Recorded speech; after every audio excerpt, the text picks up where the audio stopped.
like a whole new Paimon after those 2 days in the hot springs. The Abyss kind of threw a wrench in our relaxation, though.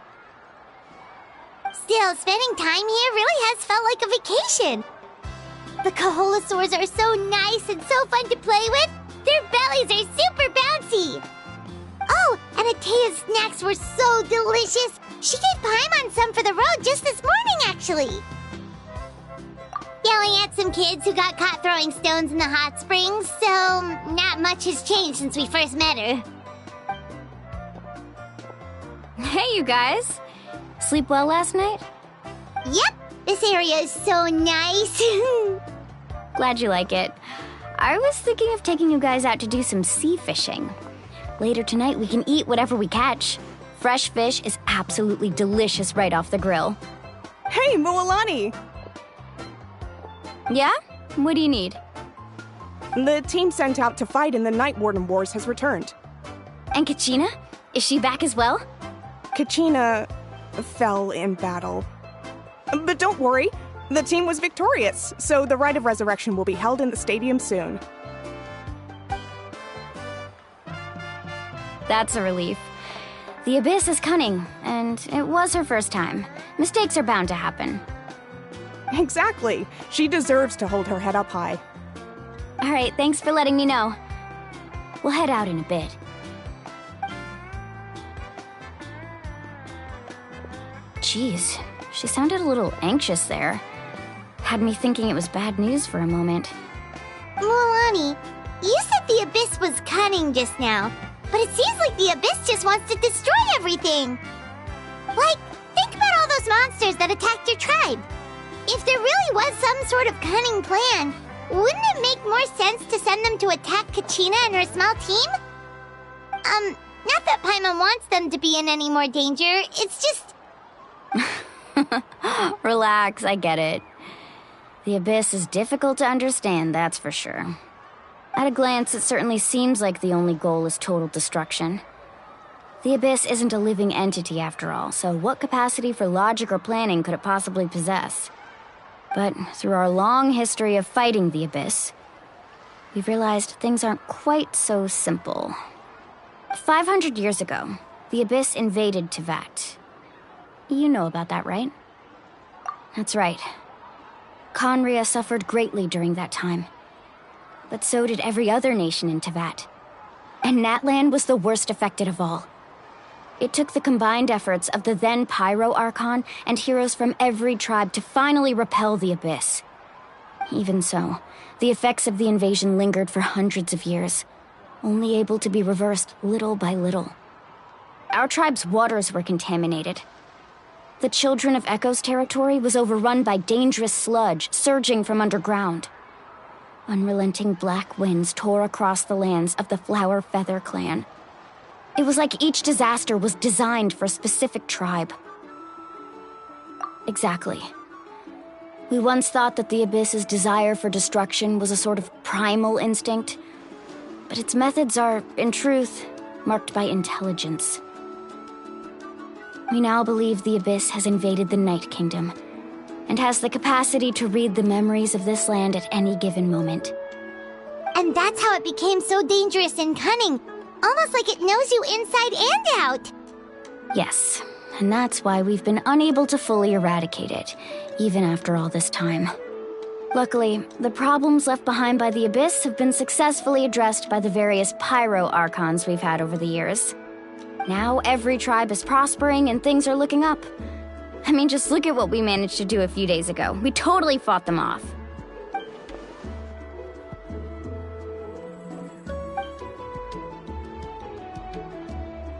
You must have had to sacrifice a lot to get to this point. Every battle, every sacrifice is in pursuit of a future where we get to stop fighting. Responsibility, duty, unavoidable burden. Everyone in Natlan views the war differently. But I believe we will be rid of the Abyss one day. And the efforts of all who fought against them will become a story for the ages. To think that my name could survive in ballads passed down to future generations, it's kind of romantic. Everyone has something that drives them forward, you know? We have to. Not only for ourselves, but for our future. Anyway, let's head to the stadium. Our fishing trip can wait until Kachina's back with us. The sea's not going anywhere.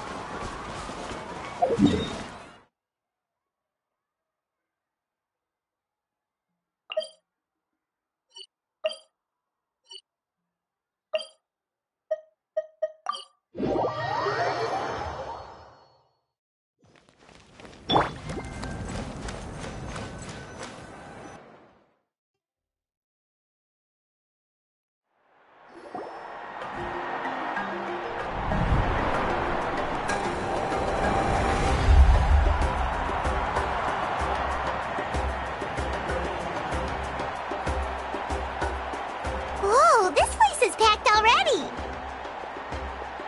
Of course. No one's gonna miss out on the chance to welcome our heroes back from battle. It's their moment of glory. Kachina's gonna be so flustered. She's never had this many eyes on her before.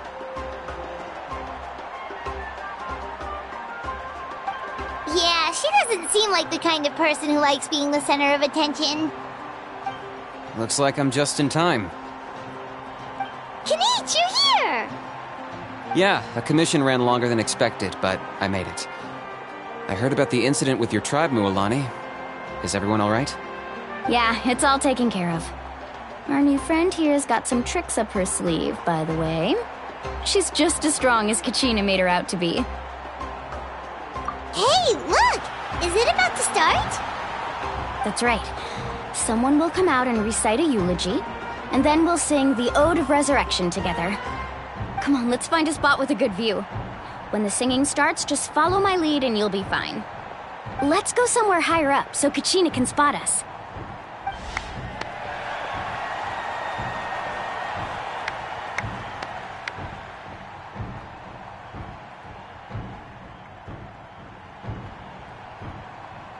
Warriors of Natlan, heed the call of life. We are the inheritors of memory and legend. Those who grew alongside sun and wind. Those who forged our own destiny and future. That is Natlan's fire, the lifeblood of our nation.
I could not find Kachina within the Night Kingdom, or locate her ancient name.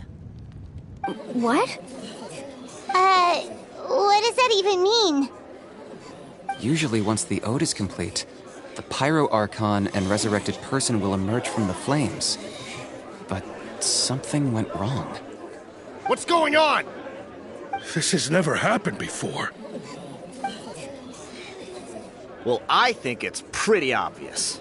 Clearly, the team sent to fight the Abyss didn't win after all. Think about it. The Ode rekindles all victors. We've witnessed it countless times. Since the Archon couldn't find Kachina in the Night Kingdom, that must mean there's more to this victory than meets the eye. Hey! You just haven't gotten over the fact that Kachina beat you in the pilgrimage! Pathetic. The both of you. Your wild guesses are misplaced. We completed our mission. Maybe you did, but who's to say whether that little girl even contributed at all? Maybe she got scared and ran off.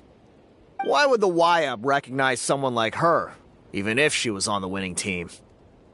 How dare you insult a hero of Natlan like that? Kachina sacrificed herself to repel the Abyss. She doesn't deserve to be subjected to your vile rumors when she's not even here to defend herself. Calm down, Mualani. There's no point arguing with the likes of them. I can't just sit here and let them slander her like that. To insult a hero of Natlan, the person actually has to be a hero. You... Think about it, everyone. Who do you think is really at fault here? A girl who never should have even gone to war? Or the great Pyro Archon? Why would the rules of our nation suddenly stop working? That's true. If she wasn't revived, it must mean she failed to achieve victory. Maybe the YUB interpret victory in different ways? I mean, that girl didn't look all that strong to me.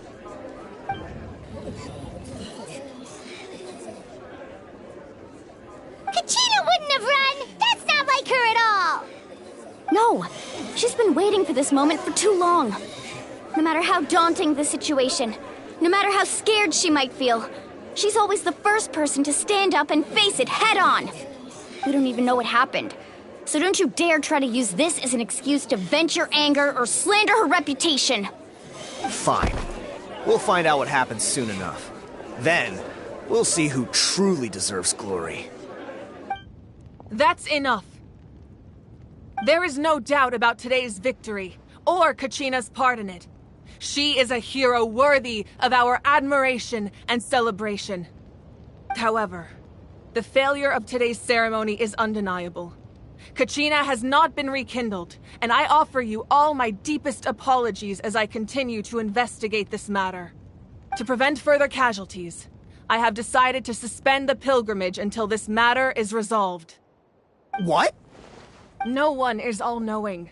No one is infallible, not even myself. But doubt is a means by which we seek the truth, not a weapon we wield against others. I didn't mean it that way, Archon. If there are things you wish to clarify, then ask me directly. Doubt my answer if you wish, but now's your chance. You have concerns? State them. No, of course not. Even though I have said nothing to change your mind, then it would seem the truth never mattered to you at all. That guy doesn't even have the courage to answer the Pyro Archon's question. So much for all that glory talk earlier. I have a question, Archon. My friend Kachina. Do you have any idea where she is? It's extremely important to me.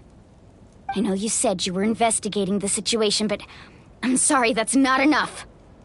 I've already shared everything I know. If you want to learn the truth and rescue your friends sooner, you should join the investigation. So, what do you say? Of course I'll join. In that case, come see me in the speaker's chamber. We should join them. Oh, and if it's not too much trouble, could you drop by as well, Traveler? I'd like to have a chat. Rest assured, everyone, I'll keep the tribal chiefs informed on the progress of the investigation. Once again, I apologize for the outcome of this ceremony. If there are no further questions, let's part for now. Did she just ask us to come along? I believe she did. Let's go. I'd like to know what's going on myself.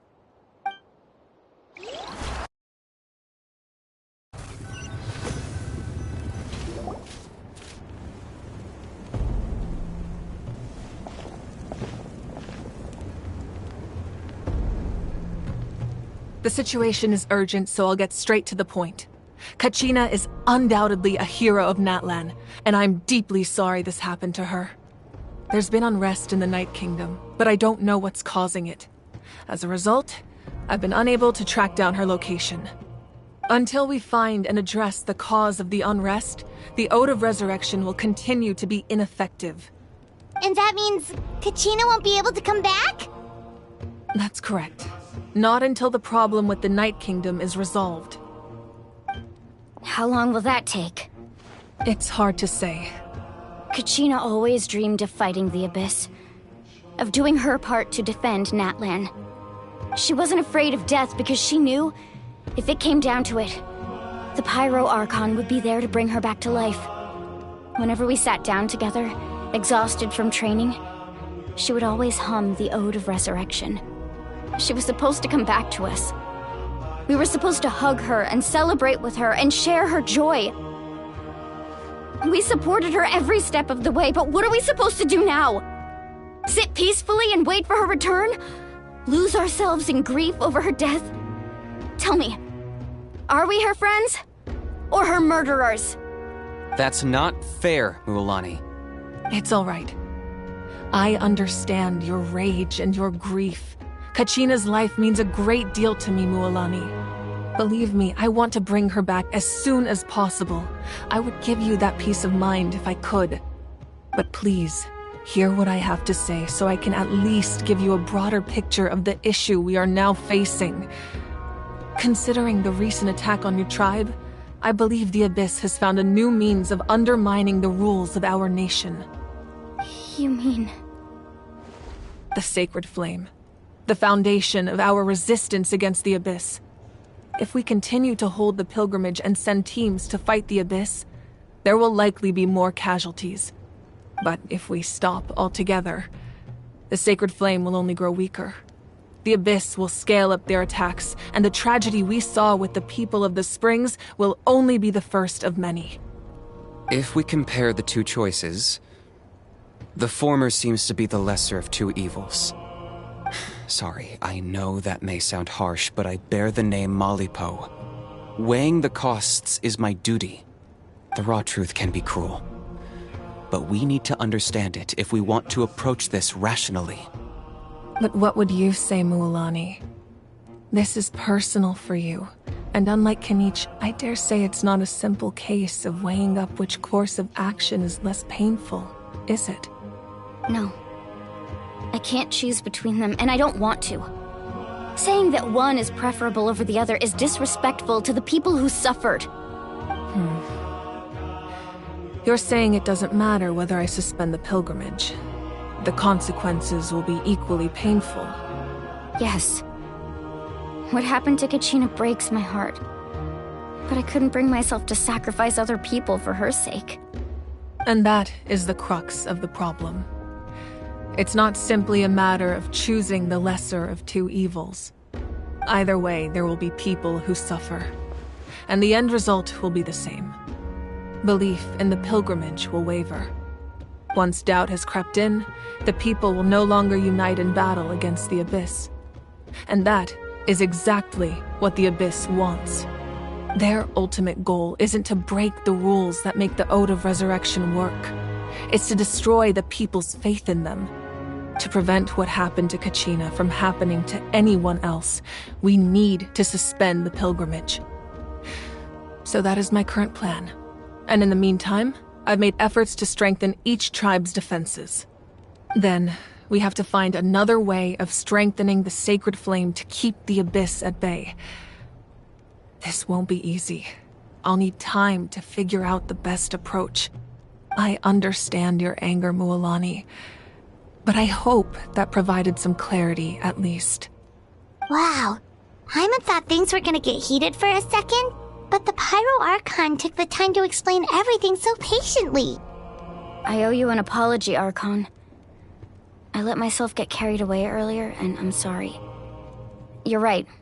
We need to focus on finding solutions.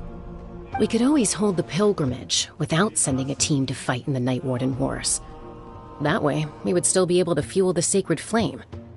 I've considered that, but The two events have nearly always been linked. Without the chance to fight the Abyss, pilgrimage rankings lose their prestige, and competitor numbers will drop. With fewer participants, the amount of contending fire produced will decrease, and the vicious cycle will continue indefinitely. So, essentially, the Abyss has taken Kachina hostage. You've learned about the concept of ley lines during your travels, yes? The Night Kingdom is something similar. Staying there for a short period of time shouldn't have an effect on the person. But with the Abyss in the picture, it's a different story. Your sense of self will be devoured until eventually you become one with the Sea of Souls. Imagine pouring a cup of water into a rushing river. You can try to scoop up another cup, but there's no chance it will be the same water you had before. I won't sugarcoat it. That is the danger Kachina is currently facing. Just like you said, Archon. Both of these problems need to be addressed. You can focus all your efforts on dealing with the Sacred Flame. I will go search for Kachina. The Abyss poses the same threat to you as it does to her. It is very possible you will not return. Knowing that, do you still choose to go? Kachina's waiting for us to rescue her. That's all that matters. I failed to protect her during our campaign, but I can make it up to her now. I choose to go as well. Traveler? What do you think? Understood. Then I'll support you in any way I can. The Masters of the Nightwind have a technique that can extract an ancient name from the ley lines. If we can find Kachina's ancient name, I can use the link between them to pinpoint her position within the Night Kingdom. Then comes the hard part. You need to visit the Night Kingdom in person and rescue her. But isn't the Night Kingdom a land of souls? Can we even go there? Under normal circumstances, only the consciousness can enter. But there is a way to go there in person. However, know that the Night Kingdom will attempt to repel you, and the Abyss certainly won't leave you be. That's fine by me. Same here. Fighting the Abyss is nothing new for me. So, Paimon's the only one who's scared? Well, if you're going, Traveler, Paimon's going too. Citlali of the Masters of the Nightwind once created an artifact that can be used to communicate with the Wyab. We call it the Spirit Speaker Stone. It was originally used as a ceremonial artifact wielded by the tribal chiefs, but that spiritual quality also means it can be used to search for an ancient name. That was the artifact I delivered to the Scions of the Canopy a few days ago. Didn't think I'd be hearing about it again so soon. Thank you so much for your help, everyone. Your thanks are unnecessary. I will offer you whatever aid I can, but your fellowship and courage are what will truly decide the success of this operation. Besides, you're the ones helping me. I can only focus on one thing at a time, after all. Traveler, I certainly didn't expect our first conversation to be so serious. I've heard all about your accomplishments. Ever since you arrived, I've been hoping to meet you and offer you Natlan's highest level of hospitality. Why? Why? Is that not what happened in the other nations you visited? Yeah, things were pretty complicated at the start. And, in the middle. But our reputation's solid nowadays. That's more like it. After all, I've heard you're someone who transcends fate. Perhaps even more than you can imagine. But we can talk about that some other time. Ideally, this would be the perfect night for a drink and some musical ambiance. But there are important things to be done. Oh, I almost forgot. Atea was wounded in the fight against the Abyss.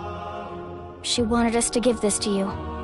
It embodies fond memories and my strength of will. That's what she asked us to tell you. She said you'd know what that means. I didn't think this day would come so soon. The flames of her life force. I can feel them flowing within the talisman. If things were different, the two of us could have enjoyed the hot springs together while she gave this to me in person. We're supposed to be hot spring buddies after all. But don't worry. This talisman means a great deal to me. I'll take good care of it, and once this is all over, I'll pay Atea a visit.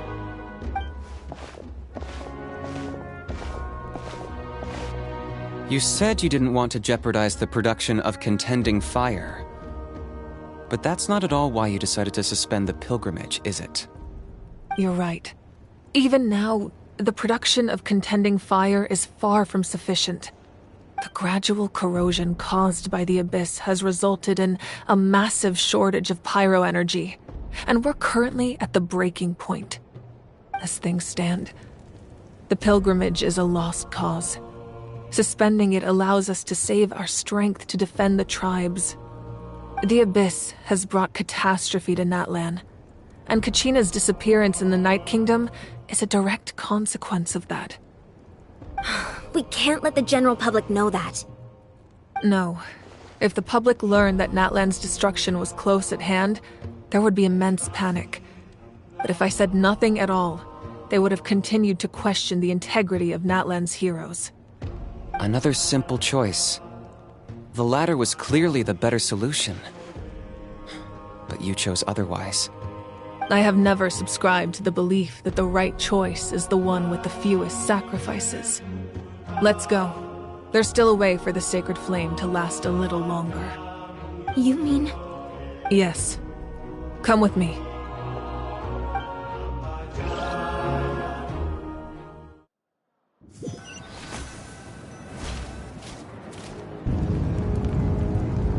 The sacred flame must never go out.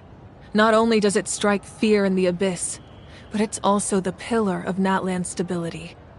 So until our heroes are ready, I will sacrifice my power to keep it burning. But that can only last so long. I think we should focus on the remaining ancient name-bearers. Don't let desperation cloud your judgment. Those chosen by the Wayab have already embarked on their destined path. It is for them to decide how that journey ends, not us. All we can do is support them. Even so, for you to make this sacrifice, it's not right. If not me, then who? No other is capable of sustaining the sacred flame. I possess great strength, but I'm not above my people. This is part of my duty.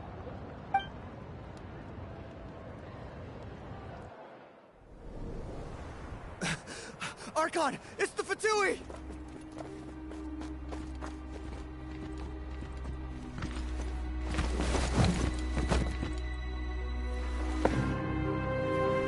The Archon of Natlan. A force to be reckoned with. The secret of the ley lines is no secret to me. Long have they been destined for ruin. And since the oath made 5 centuries ago remains unfulfilled, what use is the Gnosis in your hands? I don't know what you mean. But it sounds like this is about more than the Tsaritsa. In times of crisis, someone must pick up the mantle of salvation. Your plan has reached an impasse, and now it falls to me to create new rules for Natlan. But before the dawn of a new age, the old must be destroyed.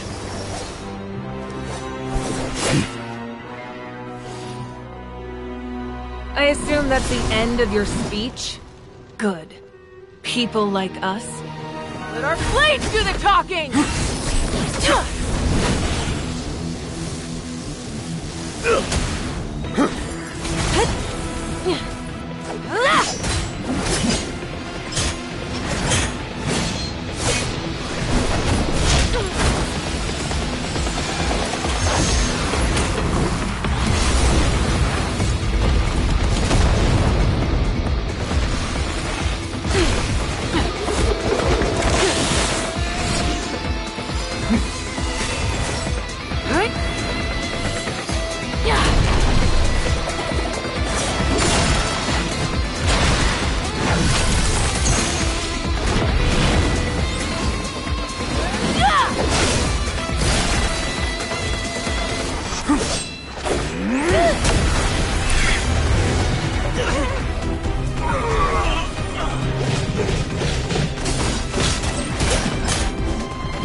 Masters of the Night Wind.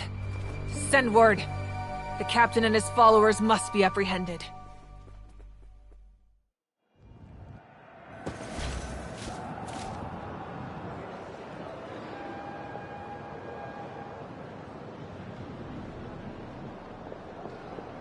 Are you alright, Archon? He was a formidable opponent. Exactly what I would expect from the first of the Fatui Harbingers. I never imagined someone could match you in combat. If the Tsaritsa sent him here, why would he bring up what happened 5 centuries ago? Yeah. And how much does he know about Natlan? The Harbingers are all driven by their own personal goals. The only purpose that unites them is collecting the Gnosis. But I'm sure the captain has his own reasons for being here as well. Whatever his motive, we should shift our focus to the Fatui. If they attack again, and we're not prepared, we're done for. No, we're running out of time. The wound I inflicted should hold him back and weaken him for the time being. Besides, I'm sure you noticed, the power that came to his rescue just now came from the Masters of the Night Wind. In other words, there are traitors among us. Not necessarily. This could prove to be a very valuable turn of events. When we exchanged final blows, I sensed an unusual presence within him. I'll need to investigate further. Kenichi, go to the Masters of the Night Wind and look into who could have aided the captain. Speak to Lali. She should know. Of course, I'll head out right now. Do you still intend to... Yes, but fear not.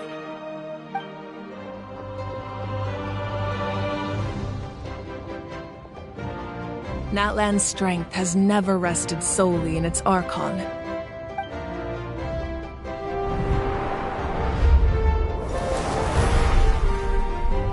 Together we foresaw the only path that leads to our nation's future. We must trust in that vision now.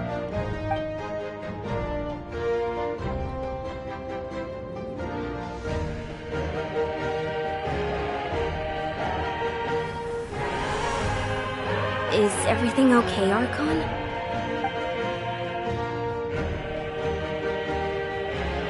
Completely fine. Just lamenting the fact that I never got a picture when I could still turn my hair into flames. Too late now. I just hope the others have a safe journey.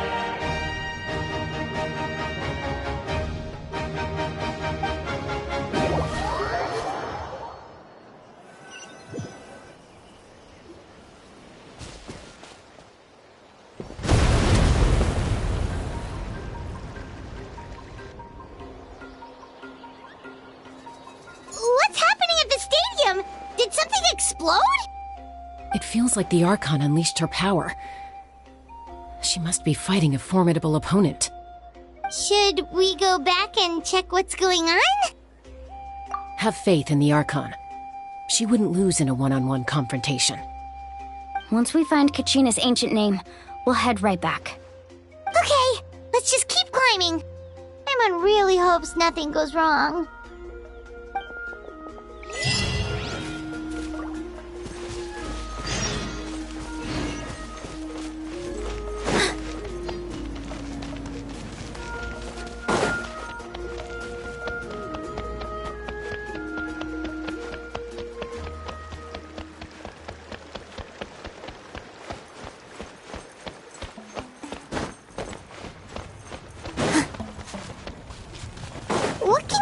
About the scions of the canopy. The tribespeople are very adventurous. Oh, kinda like us then. I'm not so sure. You don't strike me as the type to enjoy danger. The scions of the canopy are a bunch of thrill-seekers. They love extreme sports like rock climbing, rappelling, volcano parkour, or even bungee jumping without a rope while a Yunkasaur stands at the edge and uses its tongue to catch them. Sound like something you'd be interested in? Okay, that does sound different from our usual adventures. Paimon's not doing any of that. She can just cheer you on from the sidelines.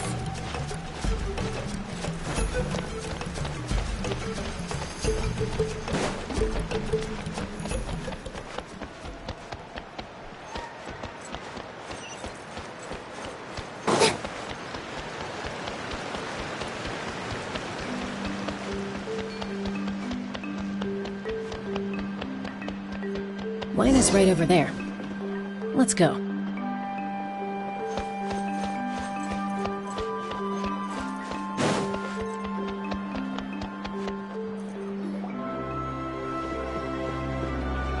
Chaska.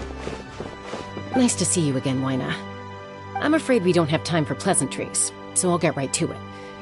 We're here for the Spirit Speaker Stone. Whoa, hold on a second. At least tell me why you need it first. My friend Kachina is trapped within the Night Kingdom. We need the stone to find her ancient name and rescue her. Rescue her? From the Night Kingdom? That's right. I'm sorry, but someone needs to tell you what you don't want to hear. Going there, a mature warrior would never make such a foolish decision. The nature of battle is unpredictable.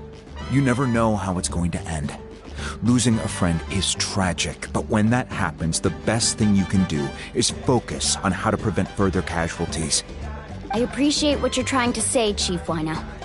But if the price of maturity is abandoning a friend in need, I'll choose foolishness any day. If Kachina's still holding on, then so will I. I thought you might say that. Is something wrong, Wyna? This doesn't seem like you. Life isn't complete without taking risks. That's always been your mantra. It's nothing. The Night Kingdom is a dangerous place. Can't blame me for checking if you were up to the task. If you're that determined, far be it from me to stop you. Here's the stone. Keep it safe, okay? It's not like we have a spare. Thank you. Huh. Seems like you two go way back. But aren't you from the Flower Feather Clan, Chaska? Oh, Chaska's a peacekeeper, so she's famous throughout the tribes. She's always the one people call to resolve conflicts, so we slowly got to know each other that way. Her younger sister Quichi's always hanging around our tribe, too. She's helped us out a lot in the past. Oh, you have a younger sister? Yes, I'll introduce you to her sometime. But let's get back to business. Wyna, how do we use the stone? As you probably know, your intended destination is completely different from the real world. The Night Kingdom is like a river flowing with concepts, and the ancient name you seek is like a tiny fish swimming downstream. In that sense, the stone is like a fishing boat drifting down the river, but the boat alone isn't enough. You need a fisherman experienced enough to steer it in the right direction. We couldn't do that ourselves? With a little practice, I'm sure you could. You have the strength and the talent. If you want to make sure this works, though, I could recommend someone to you. Who? Vichama, a legendary warrior and scout from our tribe. He's got a keen eye and a well-honed intuition. Even his ancient name means to seek. If you're fishing for a name, you're gonna want him on the boat. Vichama? Why does that name sound familiar? He's one of Auntie Atea's hot spring buddies. I've heard stories about him. Where can we find him? Ever since Malco passed, he spends most of his time gazing out at the scenery from the cliff tops. Follow the path that way, and I'm sure you'll find him. Thank you. We'll go look for him there. Good luck. I hope everything goes well.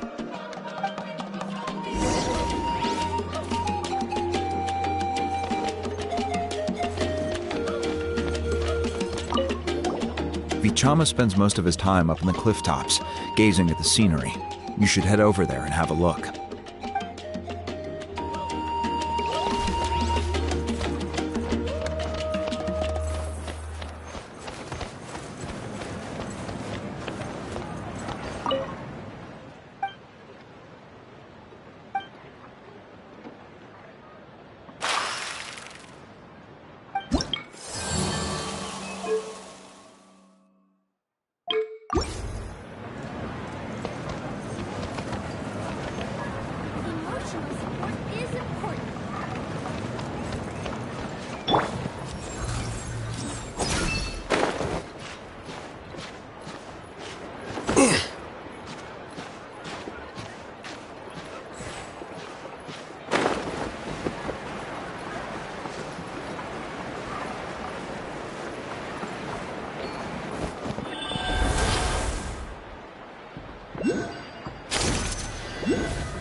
Someone admiring the scenery from the cliff tops.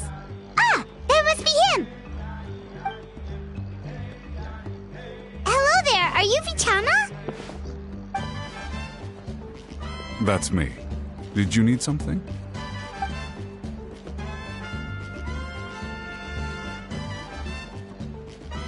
What? You're saying you can bring someone back from the Night Kingdom? How is that even possible? No, if you really think about it, anything's possible in that kind of place. But that would mean...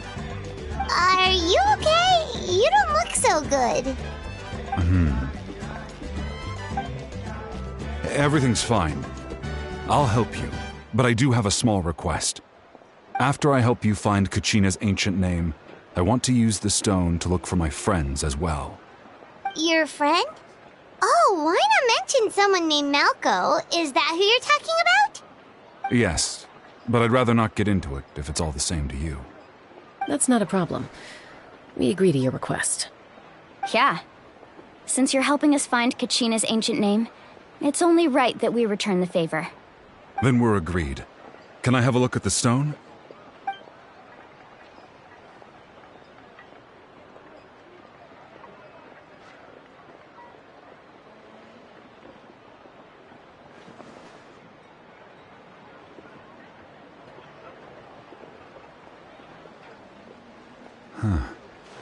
I see.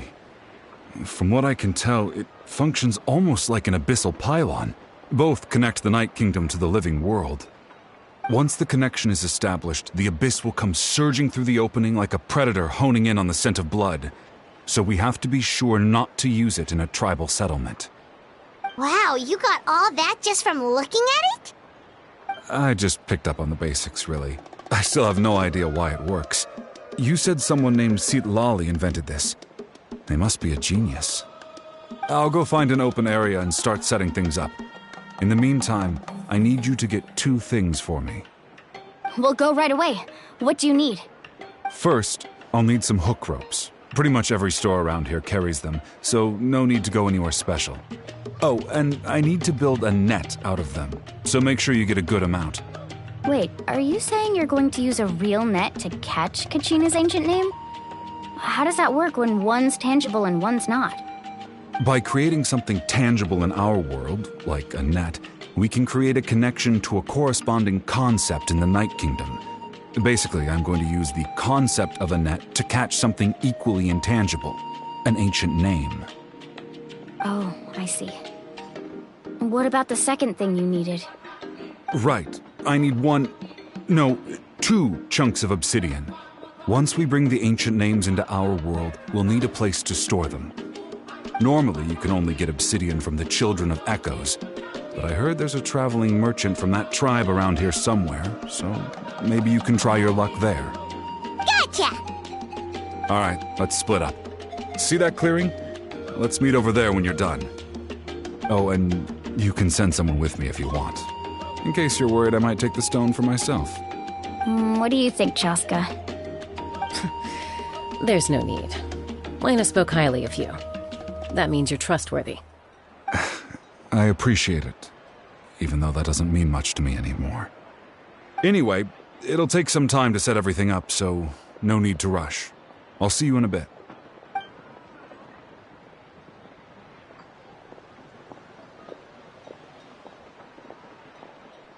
What an odd guy. He seems so defeated, but also really invested in the stone at the same time. I don't have any more insight than you, Paimon. Let's just focus on the preparations for now. Hang on, Kachina. We're coming for you.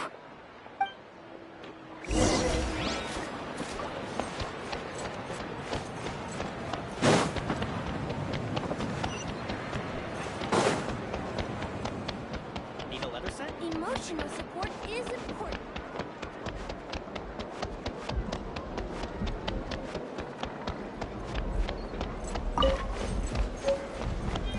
Whoosh! No one can catch me! Hello. Do you have any hook ropes for sale? Hook ropes? As in rock climbing equipment? Yes. How much for your whole stock? Oh, the whole thing? Let me see. That would be 30,000 mora in total. Deal? Deal. Wait, really? What, you want me to drive down the price? We just need these as fast as possible. Thanks. Oh, no problem at all. I'll even pass along some information on the house. These ropes are usually used by rock climbing enthusiasts. If you want to learn, Roka's the person you want to ask. All right, that's everything. Here you go. Now we need the obsidian. Let's go talk to the traveling merchant Vichama mentioned.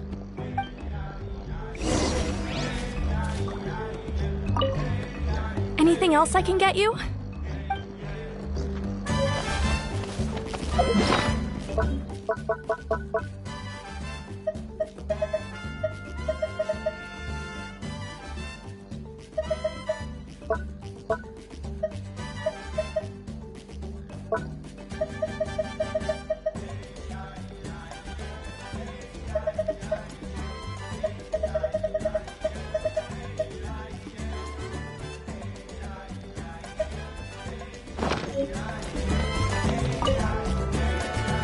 Excuse me, do you sell obsidian? Why, yes. I've got a chunk for sale right over there. Perfect. Is that the only one, though? We actually need two. That might be tough. Tell you what, I'll take a look through these boxes over here, and we'll see what we can find. Thank you so much. We'll wait here.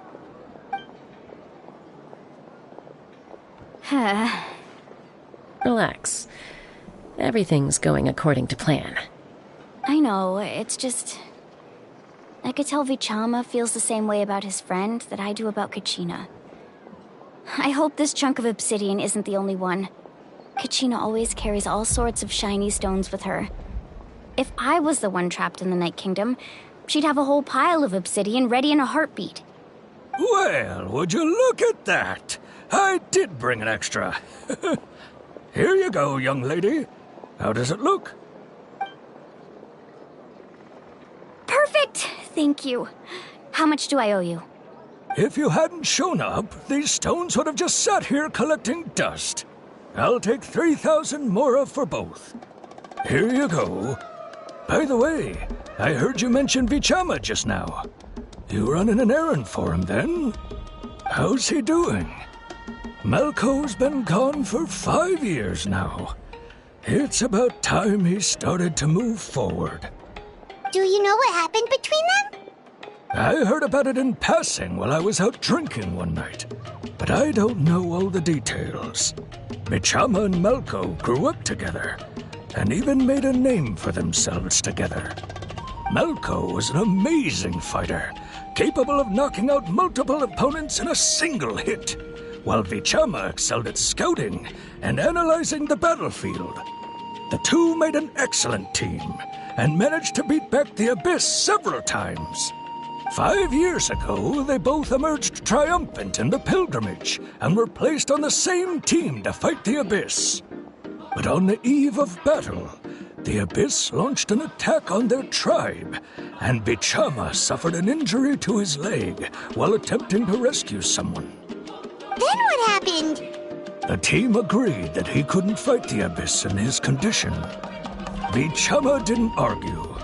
He knew going to the front lines with an injured leg would make him a burden in battle. So they raised the issue with the Pyro Archon, and she agreed to let him stay behind. It's just... Malco and the others ended up facing hordes of abyssal monsters in numbers that far exceeded anyone's expectations. The team made an error in judgment, and they fell to the onslaught. Vichama went into a deep depression after that. He blames himself for everything. Oh, you're not wrong. But it's possible he chooses to blame himself. Not because he did something wrong, but because he wasn't able to do anything at all. I've tried convincing him to move forward, to stop dwelling on the past. But the shadow of Malco's death hangs over him still. The Abyss has caused so much suffering, and some wounds never heal. I wish there was something he could do to make himself feel better. But... anyway, that's the gist of it. Maybe you could help him talk things through sometime. I would really appreciate it.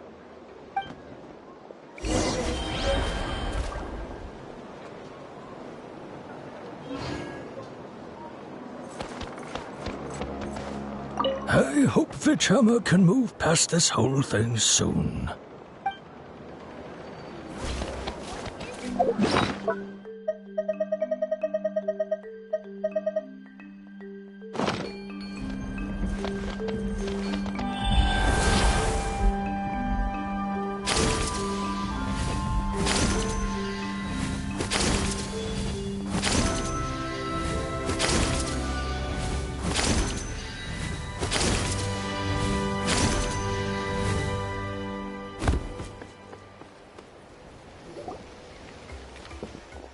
Did you get everything?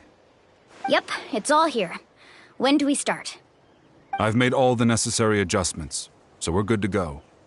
As agreed, I'll help you find Kachina's ancient name, and then you return the favor. Go ahead.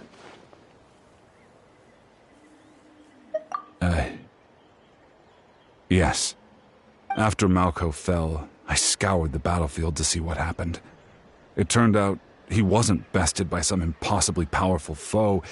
He was dragged to his grave by the sheer number of enemies.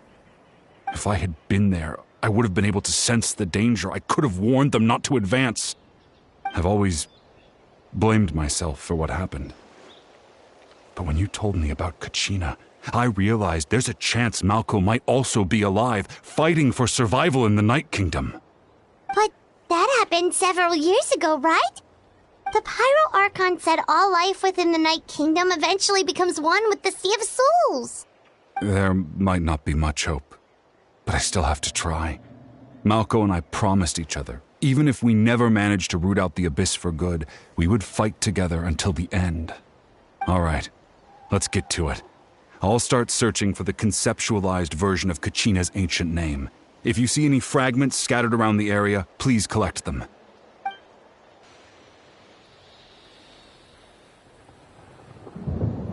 Make sure you prepare yourselves for battle. As I said, the stone will link the mortal realm to the Night Kingdom. The Abyss will likely emerge in response. Look at that golden thing! It must be one of those fragments Vichama mentioned. Let's get closer! If so, I can share a nifty method to help with that.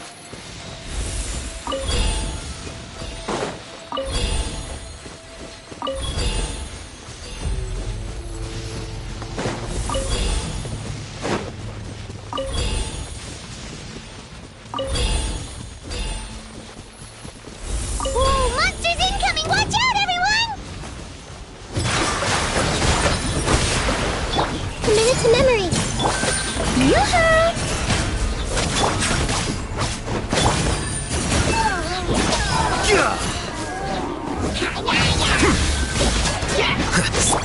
I see everything! Dance with the waves!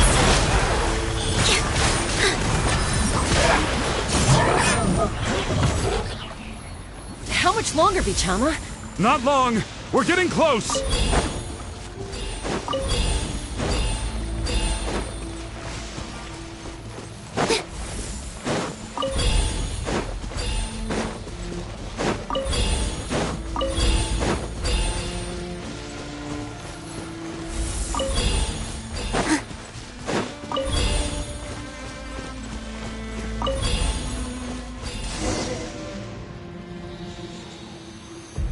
Vichama!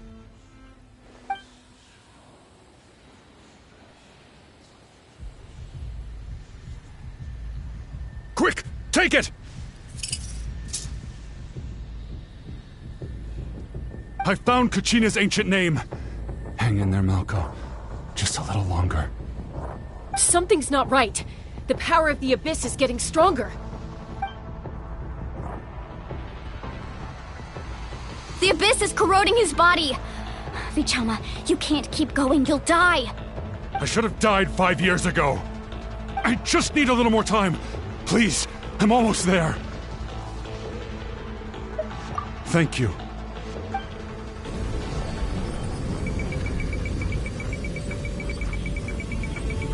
Whoa, watch out! The power of the Abyss is strong.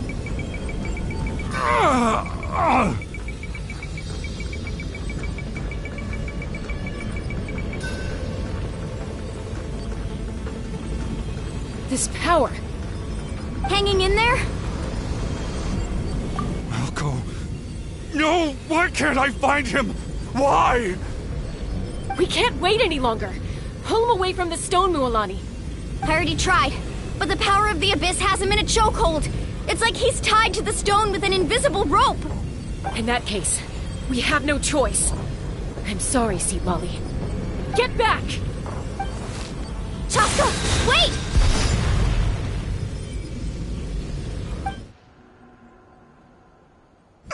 Ouch!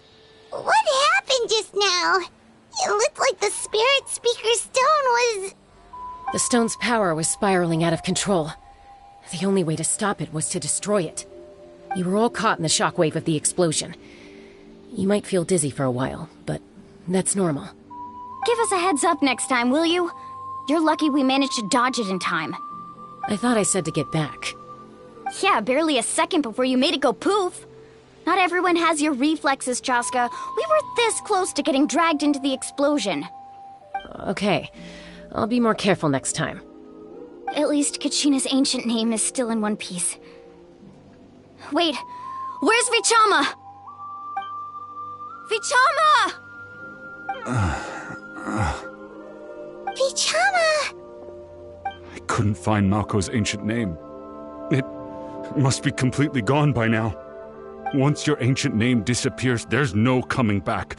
From the very beginning, I knew there was a slim chance, but still. And now... it's too late to save him.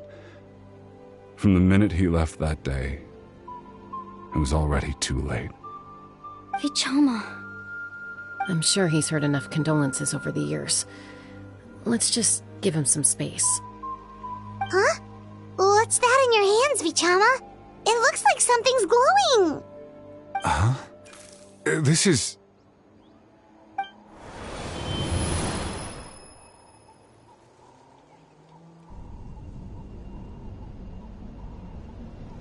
Hey, Malco. Got any strength left? Not enough to swing a sword, but to say a few last words? Sure. Too bad. No one will get to hear them. I never thought I'd actually die on this mission. Not that I'm afraid to die. It's just... hard. Thinking about my mom's face when she hears the news. Guess I have something to be thankful for then. My parents died a long time ago. They won't have to mourn me.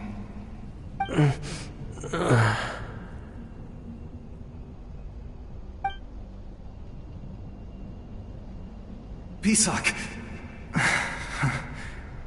Always had to beat me at everything, didn't you? Right to the end, you were never one for goodbyes. Maybe you're right. Maybe no one will get to hear our last words. But just in case, Vichama, I'm so glad you didn't come with us. Don't be sad. Just keep on living. For the both of us.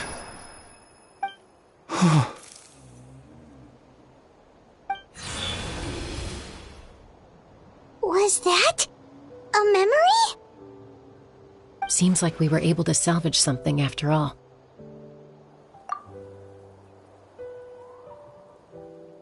Of course. Seeing him, hearing his voice again, it makes me unbelievably happy. But it also brings with it an even deeper pain. A deeper pain? Why? Malco was always the type to put on a brave face. But in that memory just now, his hands were shaking, and his smile was forced.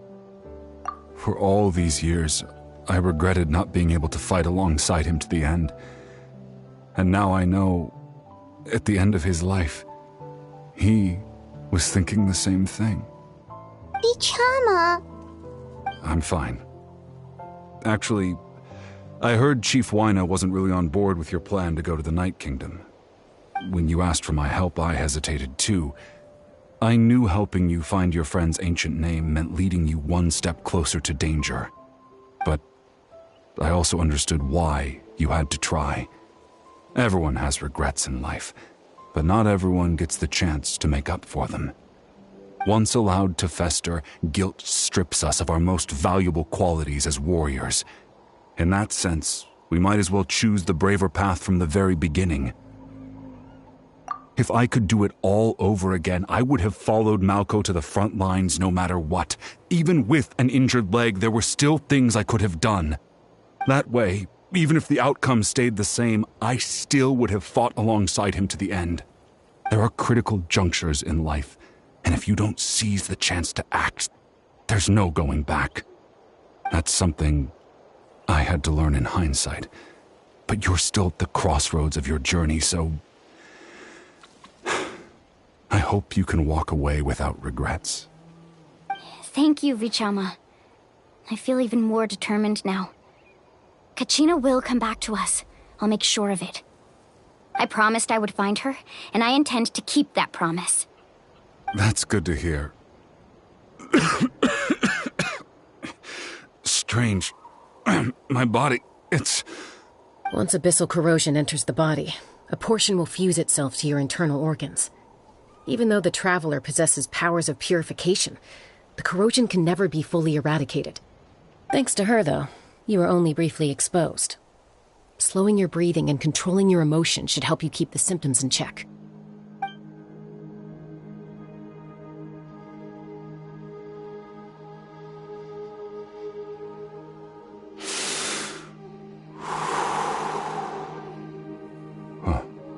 That does make me feel better. You seem very knowledgeable about all this.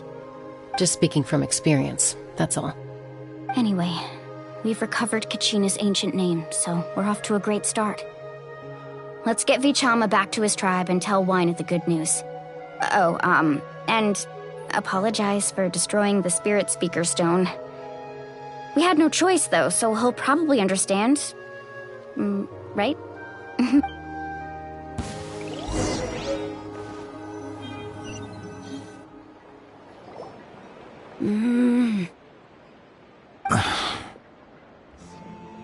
Koichi, are you really gonna just stand there like that? I don't know what you want from me. I think you know exactly what I'm trying to say, Uncle Wyna. I can hear it in your voice. Honestly, it's just one thing after another with you two. They're back. Koichi? What are you doing here? Don't play dumb with your own sister. You know exactly why I'm here. My apologies, everyone. I just need to borrow Chaska for a few minutes. You come with me.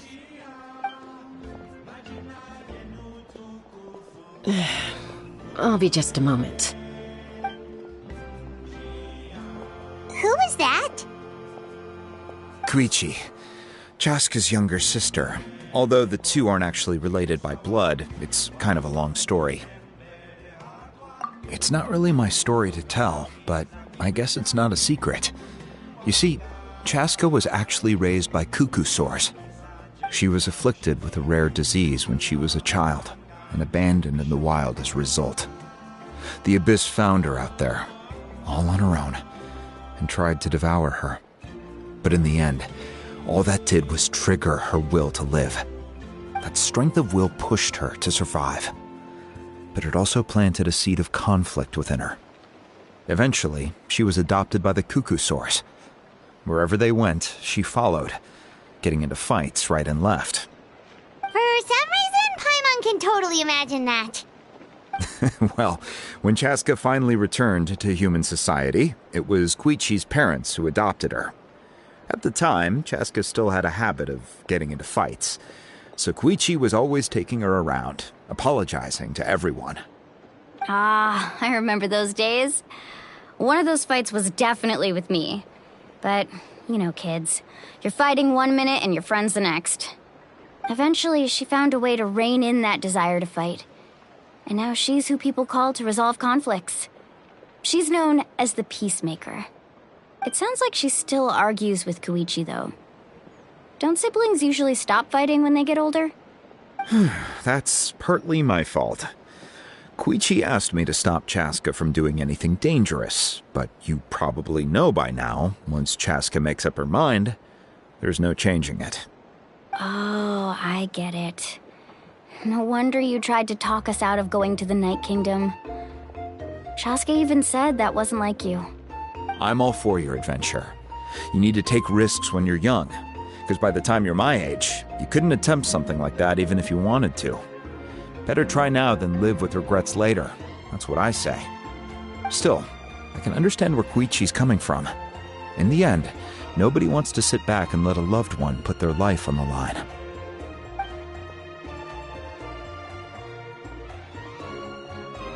All right, it's just the two of us now. You have 1 minute to explain yourself. I don't have anything to say. You don't have to approve, but you should know I only do what's necessary. That attitude is exactly the problem. It's like you don't care. You try to sneak off to the Night Kingdom behind my back and then play it down as if it's just a trip abroad. Well, technically I am going abroad, right? Again with the excuses! We agreed, didn't we? There are 4 levels of danger. If it's not something urgent, you can only engage in level 2 danger and below. You can only go up to level 3 if a situation is so dire there's absolutely no alternative. But a trip to the Night Kingdom? If that's not a level 4, I don't know what is. And you were just going to sneak into the place without saying anything. What do you mean, sneak into the place? I always planned on walking in there with my head held high. You bought off Uncle Wina, didn't you? He promised me he'd stop you from doing anything dangerous. Oh, it's like he didn't even try. You feel like he went back on his word. What if I told you my mind was made up, and there was nothing he could have done? Not even by force. Oh, I knew it! So he did try to say something, but you didn't listen. This is important. If you were in my shoes, you'd make the same decision. You don't know that? I'm a doctor, and I handle logistics. If you're going to waltz into a dangerous situation where you could lose control at any moment, it's my duty to say something. All right, whatever. Anything else? What do you mean, anything else? Why don't you reflect on what you've done and promise me you'll stay put? Time out. Is this one of our normal arguments or a serious one? Chaska, does it sound like I'm joking? Then, you need to know something. What happened to Kachina was partially my fault. I can't leave her there to die. That's not who I am. But the person you become when you lose control, that's also not who you are. That's a different issue. You said it yourself. A person is only as good as their morals. If I want to live in Natlan, I need to display qualities that make me worthy of this nation. I've also told you that managing your condition is equally important. Sometimes you have to make sacrifices. All right, let's stop this here. If we keep going, I might actually have to get serious. And I think Wina prefers his roof attached to his house. Is that a threat? That sounds like a threat to me. Koichi! Younger sisters are supposed to listen to their elders. So, you're really going to go, no matter what I say? I'm supposed to be your sister. Then support me. I'll be back. All you have to do is wait. Chaska. So, that's it. Why'd you have to turn out to be so darn annoying?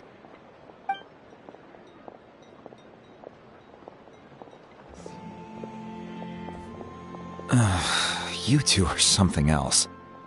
Something you wanted to say? I know you aren't related by blood, but you two sure are similar. Really? You know, I said that very thing to Koichi not too long ago, and she reacted the exact same way, down to the very tone of voice. It's not my place to get involved, but I will say this. Try to spend a little more time with your sister. You're tough kids. That doesn't mean you have to go it alone. Thank you. Anytime. All right. If you're done with the Spirit Speaker Stone, you might as well hand it over. According to Kinich, it's an important ceremonial artifact, so it'd be safer to keep it with me. About that. If only Tone Deaf Bard was here, he could have repaired it just like the Holy Liar. It might be in a few more pieces than you remember. Huh?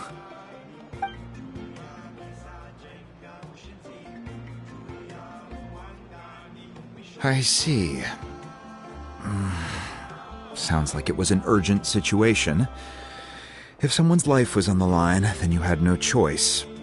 Still, Citlali's going to be a nightmare to deal with now that you've broken her stuff. I'll explain everything to her later.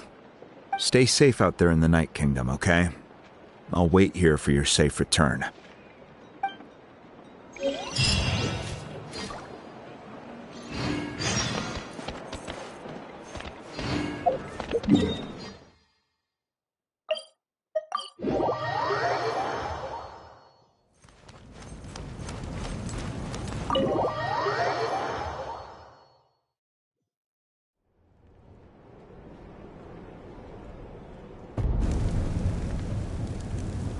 We're back! We found Kachina's ancient name, too!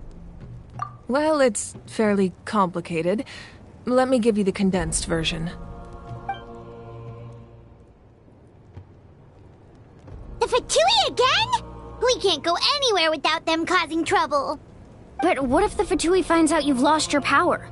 Won't they try to take advantage of the situation? That's why it has to be our little secret. No one else can know, or we're asking for trouble. Look, I wish I could offer you some sort of consolation, but I won't lie to you. With multiple factions closing in, there's nothing comforting about the situation we're facing. Still, all you need to do is focus on your goal. You can leave the complicated matters to me. I can also step in on the Pyro Archon's behalf. There's a limit to what I can accomplish, but I'll help you however I can. There's no need to be so modest, Yan-san. Your incredible strength has long been a well-known fact. You're the pride of your tribe. Archon, I'm sorry about before. You have so much on your plate, so much that you have to worry about. But all I could do was focus on my own feelings. You have nothing to be sorry about. We all get overwhelmed by our emotions, myself included. Your reaction to Kachina's disappearance, I understand that feeling very well. Well, now that we have Kachina's ancient name, let's go track her down. Follow me.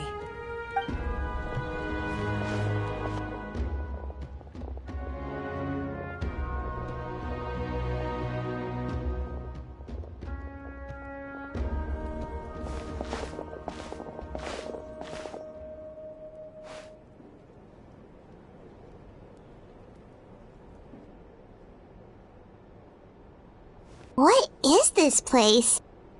Hey, isn't that Atea's talisman? Good eye. This is where I store all the various mementos I've collected. Whoa. I've never seen this place before. There's so many things in here. It looks like there are items from every tribe. Collecting them must have taken a lot of effort.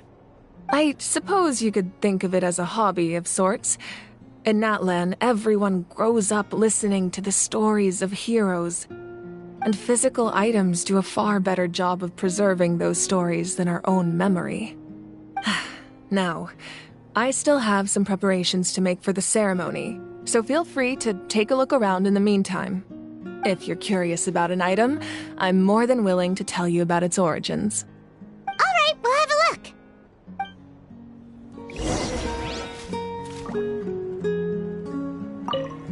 This flower looks like it's thriving. You must be good at taking care of plants, Archon. This fishing basket looks familiar.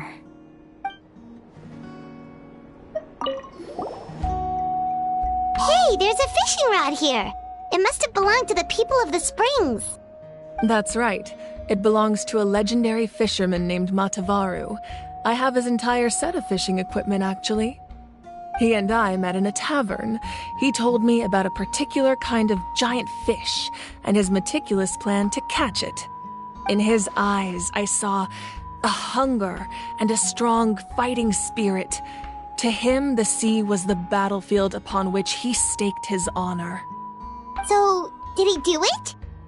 The next time I saw him, he was covered in scars. It turned out the fish he sought had been corroded by the abyss.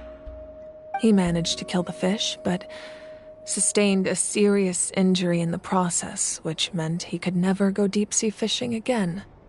Can a fisherman claim victory if he fails to bring back his catch?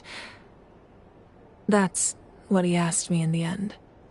Well, Paimon thinks he won. That was my answer as well. The experience was far more valuable than the prize itself. In the end, he didn't want his tools to go to waste, so he gave them to me. Wait, that means you also know how to fish. Maybe we can go head-to-head sometime.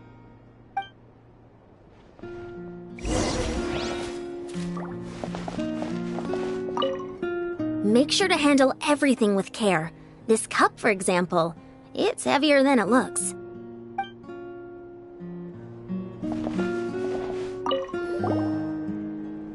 Whoa, that belt is bigger than Paimon's head!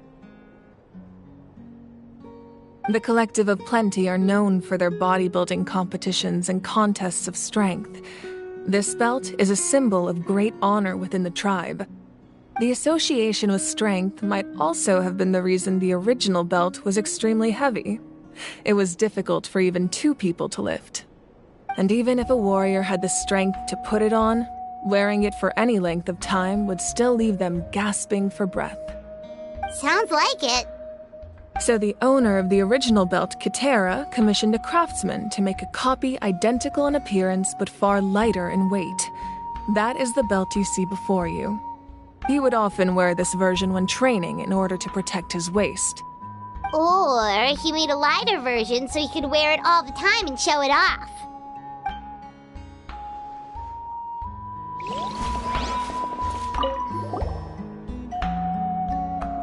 There are so many jars and potions around here.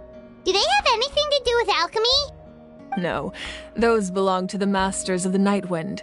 They're ceremonial tools used to amplify the ability to communicate with the Night Kingdom and the Wyab. Yamaya is an expert in this field, and she taught me a lot. Even though she appears stoic and serious, she actually has a keen sense of humor. The tools you see here are quite traditional. Her students found them outdated, so she passed them on to me. The contents of the jars aren't all that special. Oh, except the big jar in the middle. That's what she really wanted to give me. Ooh, must be something really cool. What's inside? Grape juice. Huh? It's quite tasty, although probably expired by now.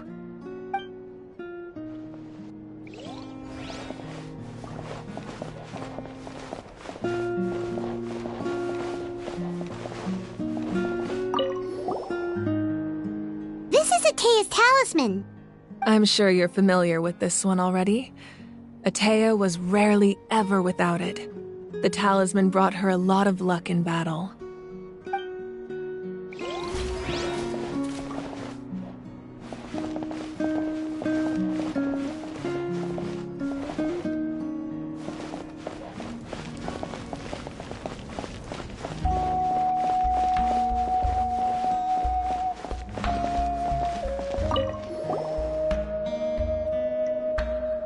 The powder still needs some time to settle, so let's wait a little longer. Well, what do you think of my collection? Do you feel like you have a better understanding of Natlan's culture now? Yeah! If each item represents a different story. Seems like Natlan's really been through a lot. Does every item hold a special memory, just like Atea's talisman? That's right. The items in my collection actually serve a similar purpose to the ancient names passed down among the tribes. They demonstrate the true shape of time. The shape of time? Most people perceive time as a linear concept, almost like a straight line that can only move forward. We cannot change the past or predict the future. But there's also a different theory, one that I believe to be closer to the truth. Namely, that the past, present, and future all exist at once. At once? Paimon's not sure she understands. Let's say your journey ended right now. Thinking back on your experience in each nation, which one would you say was the most important? Exactly. Even at the end of your journey, the things you experienced along the way don't cease to exist. They become part of who you are. Take out a portion of that journey, and you would likely make very different decisions, and eventually arrive at a very different destination. The future is the same way. It exists even though it has yet to come to pass. We just lack the means to perceive it. Of course, there are those with the power to foresee the future. They simply call it by a different name. Fate. You're quite familiar with that concept, I would imagine. That does kinda make sense. The future hasn't happened, but already exists. Humanity excels at living in the present, but too often we forget the past and neglect the future. While the pilgrimage and the Night Warden Wars lead us to a better future. Only by uniting the people of Natlan across countless eras can we fight back against an enemy as formidable as the Abyss. To come up with such a set of rules, the first Pyro Archon must have possessed a level of insight I can only imagine. That's correct. At first, he was a mortal man with no special power. After he ascended to the Divine Throne, he used it to borrow power from the heavens and establish the rules of Natlan. Namely, a framework through which ordinary people can ascend to Archonhood.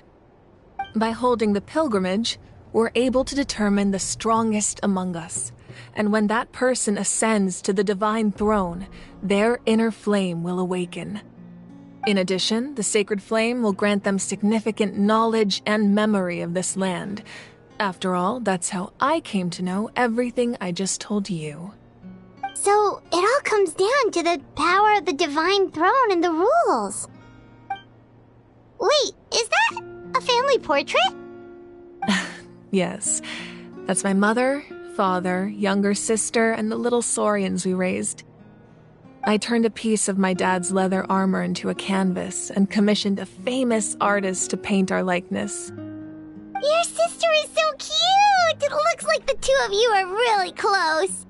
Paimon was having a hard time thinking of an Archon as an ordinary person, but seeing this portrait, it kind of makes sense now. It really doesn't look like there was anything special about you before. Oh, wait, is Paimon allowed to say that? A little late for that question, don't you think? Sorry! Paimon's so sorry! Paimon's mouth works faster than her brain sometimes! It's all right. I'd never get upset over something like that. No matter what others may say, my past is a precious part of my identity. I'm forever proud of the life I used to lead. Becoming the Archon doesn't mean you sever ties with your family. The position just comes with a lot of responsibilities, so it impacts how often you get to see them. My father made the most delicious stew, so my sister would often bring me a large pot of his cooking, and we would sit on a blanket and eat it together. One time, we didn't close the door securely, and the Saurians we were raising ran into the room and knocked over the entire pot. My sister immediately burst into tears. The two troublemakers were going for the meat, but when they saw my sister's distress, they froze on the spot. I still remember the way they laid there, sulking like a pair of children, even after making such a mess. it was frustrating, but in the end, all I could do was comfort my sister and move on. Wow. Isn't that what being a family is all about? I think about that story a lot, actually.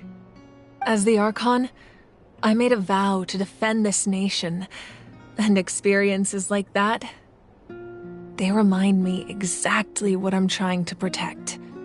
Well, what happened after that? This portrait looks pretty old. Your sister must be all grown up by now, right? I believe she ended up working as an architect and artist. She built many houses and crafted many beautiful works of art. Anyway, that's enough about me. Now that the powder is settled, we can begin. Ian-san, Mulani, Chaska, over here, please. Place the ancient name up there, and then we'll begin.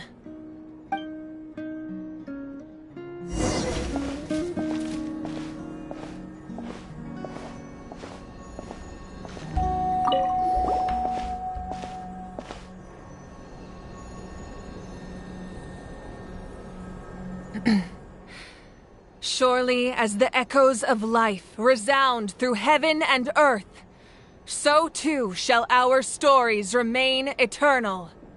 Ancient name, take us to your fated bearer. Allow her to answer our call.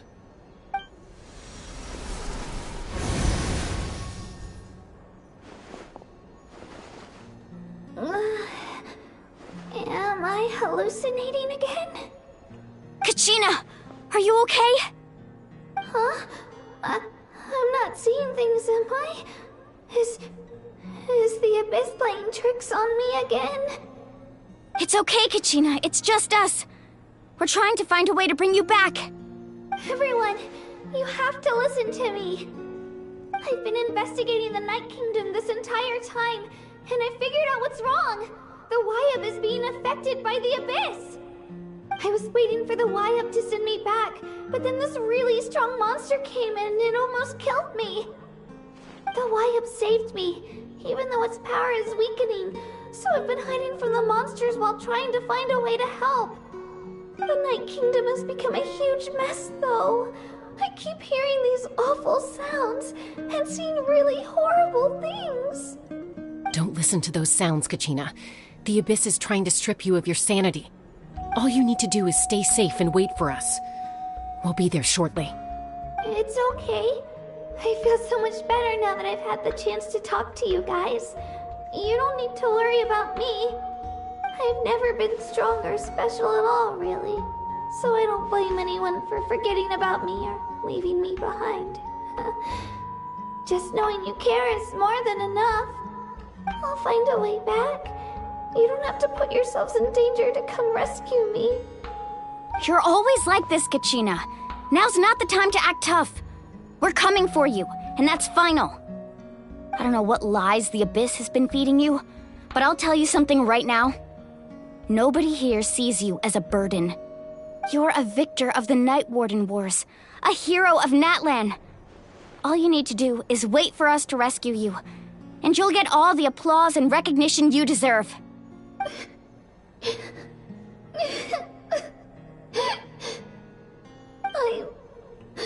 I'm really scared. Everything's so dark and creepy here. And I want to go home. Still, I don't want you to put yourselves in danger because of me. I don't want to hold anyone back ever again. All you need to do is place your trust in us, just like you always have. No one fights alone. We're not leaving you behind. Not ever. Yeah, we're so close, we can't call it quits now! Be careful. Looks like we've lost contact. Now comes the most dangerous part. You have to traverse the Night Kingdom in your physical form. This entrance to the Night Kingdom was left behind after an abyssal invasion. Even a brief amount of time inside could expose you to corrosion. I know. I'm prepared for that possibility. All right, then I wish you all the best. I'll tell Koichi to be ready just in case. She's very experienced in dealing with abyssal corruption. That face you just made. Don't tell me you two got into another argument. No, I just feel bad for creating more work for her. I'll go with them too, Archon. The more people, the stronger the party. Thank you so much for your help, everyone. It really means a lot that you're willing to brave these dangers with me. And there's no time to lose, so let's get going. Now that I've lost my power, I won't be able to provide much practical support. But I can still keep an eye on the situation from here. Eon-san, I know it's unlikely, but if you encounter a situation you can't handle... That won't happen. I hope not.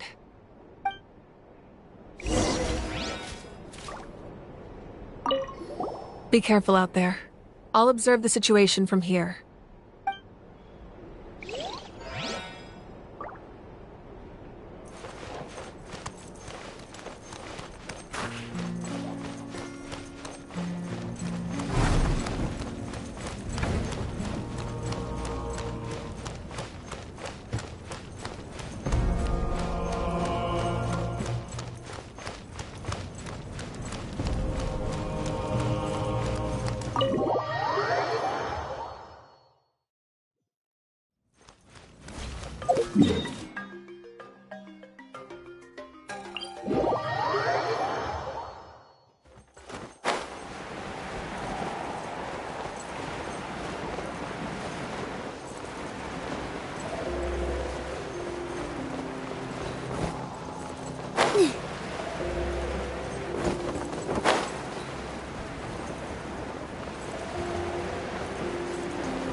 So we're underneath Natlan right now? It looks nothing like Paimon was imagining. That's because in the distant past, Natlan was home to an incredibly advanced civilization ruled by dragons. Humans only established their own society after the fall of the dragons. So these are Saurian ruins? Wait, you mean like the elemental sovereigns? They had their own advanced civilization? Yes, a really long time ago. Very few records have survived until now, so no one really knows what the devices here are for. These ruins have been abandoned for a long time, but with the recent increase in Abyss activity, the installations around here have somehow been activated again. So what you're saying is, we're not in for an easy trip to the Night Kingdom. No, it's going to be obstacle after obstacle from here on out.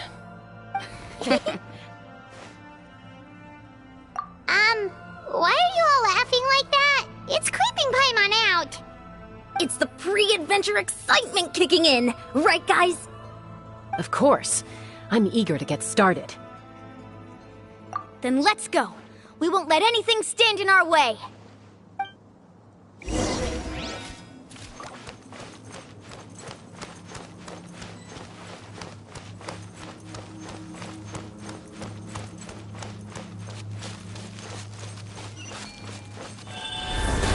Seems like the road ends here. How should we get across? As a professional trainer, I think you could stand to build up your endurance, Paimon. Professional trainer? Paimon thought you were a warrior from the Collective of Planning. Well, that goes without saying. But I actually work as a sports coach. I provide professional guidance for many of Natlan's popular sports. And I don't just mean physical training.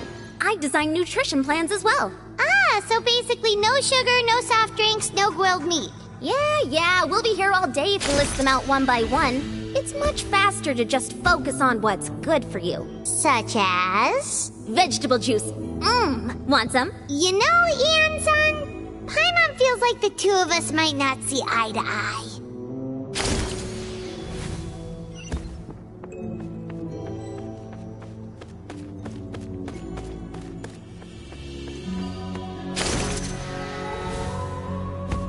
Those guys look familiar. We've fought them before. Let's go. Show no mercy.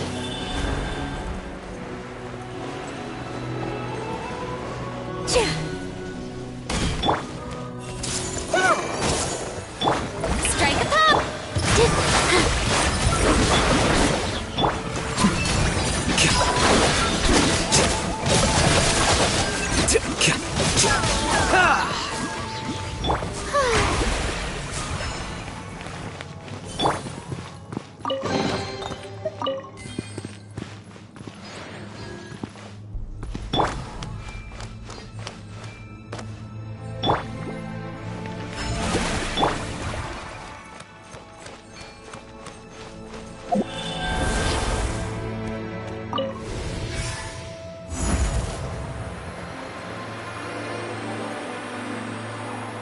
Whoa, the place we need to go seems really high up.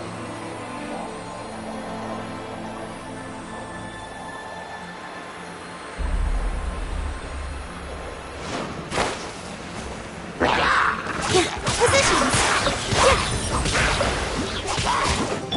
Everyone hold hands.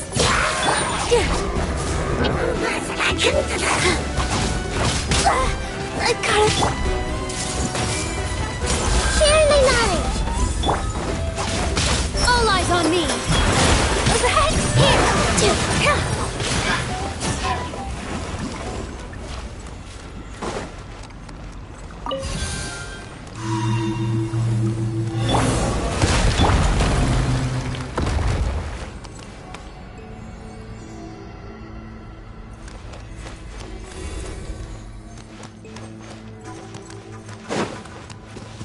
here.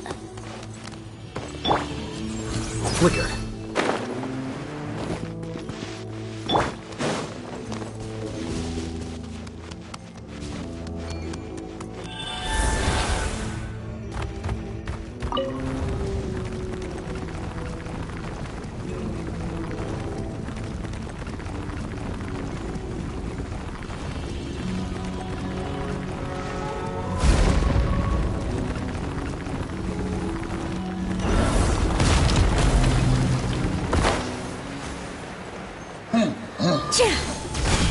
I see everything. Positions.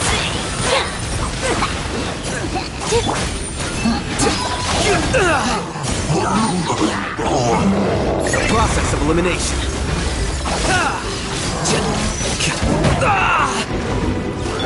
The show begins! Let my name echo in some... Everyone hold hands. The Temple of Wisdom.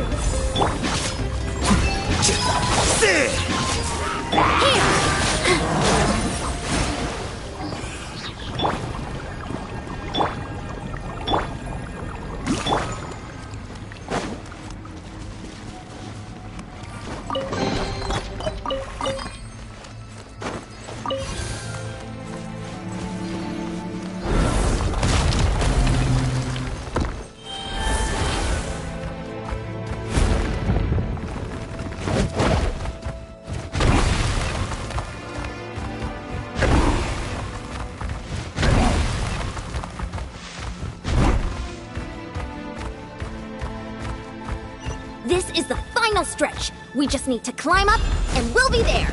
Nothing to it. Easy for you to say.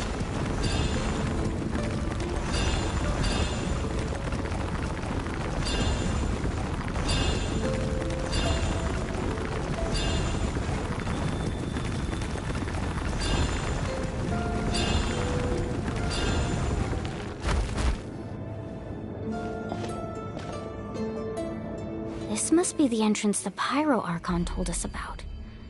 The one ripped open by the Abyss. Yes. There's something in the depths of this place that feels familiar, yet also foreign. We actually have to go in there? Okay, Paimon just needs to psych herself up. Don't push her through before she's ready.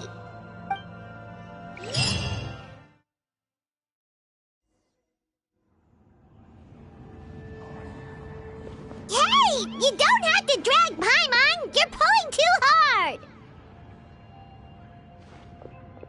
Looks like we made it. This is the Night Kingdom. It looks so different from what I imagined in the stories. That overflow of energy is probably what trapped Kachina here in the first place. From this point forward, everything we know about the real world no longer applies. Anything can happen here. Paimon's more worried about how we're gonna make it out. We obviously can't go back the way we came. Do you see that patch of light on the ground? It's shining down from that fissure in the sky. Oh yeah, right in front of us. So that's coming from up there? Oh, it's so high up. Did we really fall that far down? Just like I said, our real-world knowledge doesn't apply here. We fell all this way, yet came out completely unscathed. If this was the real world, we'd have to climb our way back up to the entrance. But here, all we have to do is stand underneath the light and offer a prayer. That's it?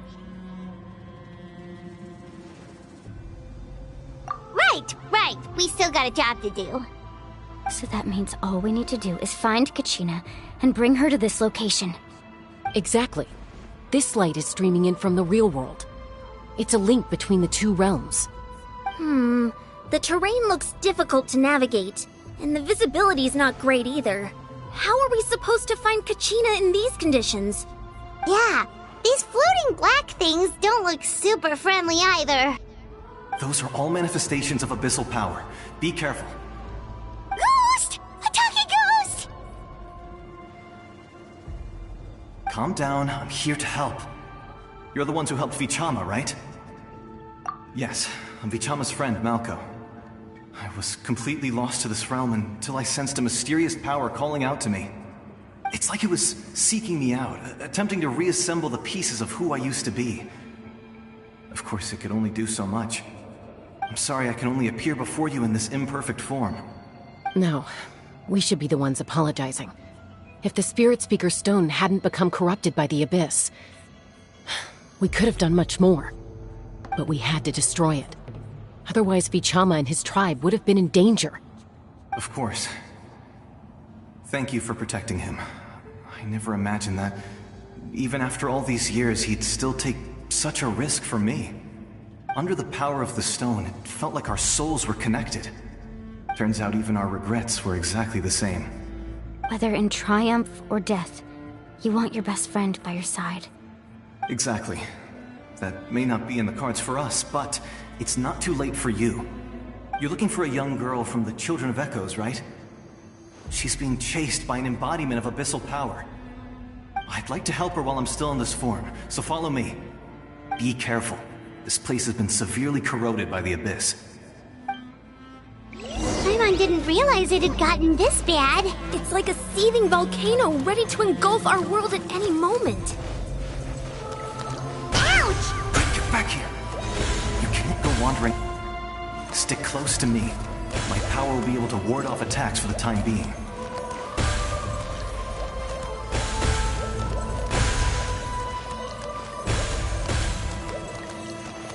We won't be able to keep this up. Let's try another route. This way.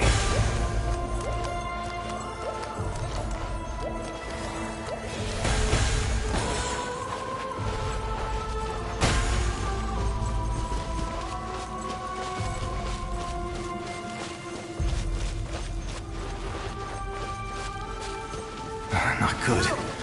More monsters. We shouldn't waste our time on them.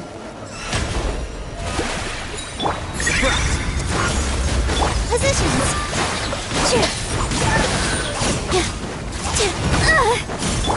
Flicker.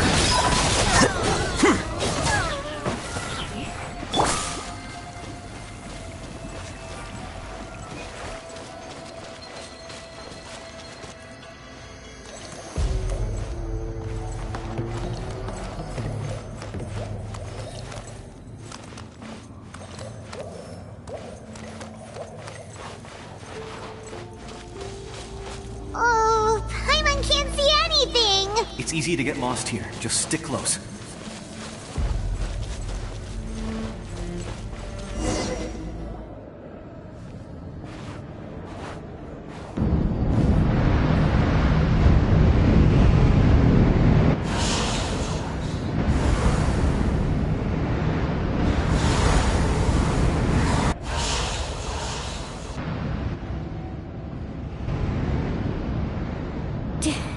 Did you hear that? What? Never mind. It was probably just my imagination. Don't scare Paimon like that! I heard it too. It was a voice from the abyss. What did it say? Doesn't matter. It certainly doesn't harbor good intentions.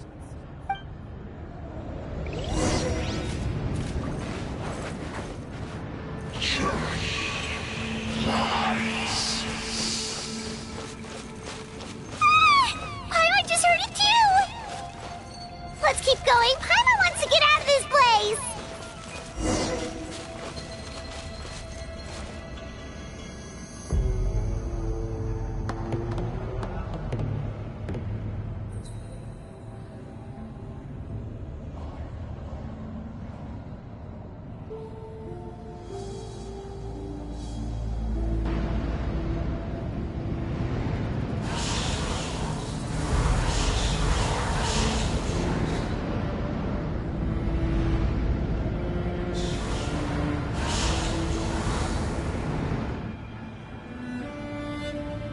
We're here, Kachina!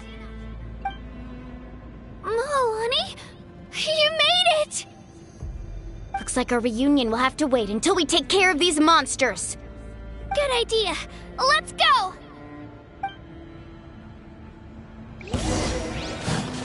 Shockwave!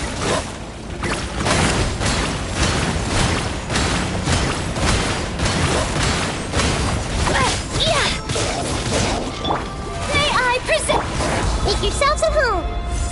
Everyone hold hands. Here. Right here.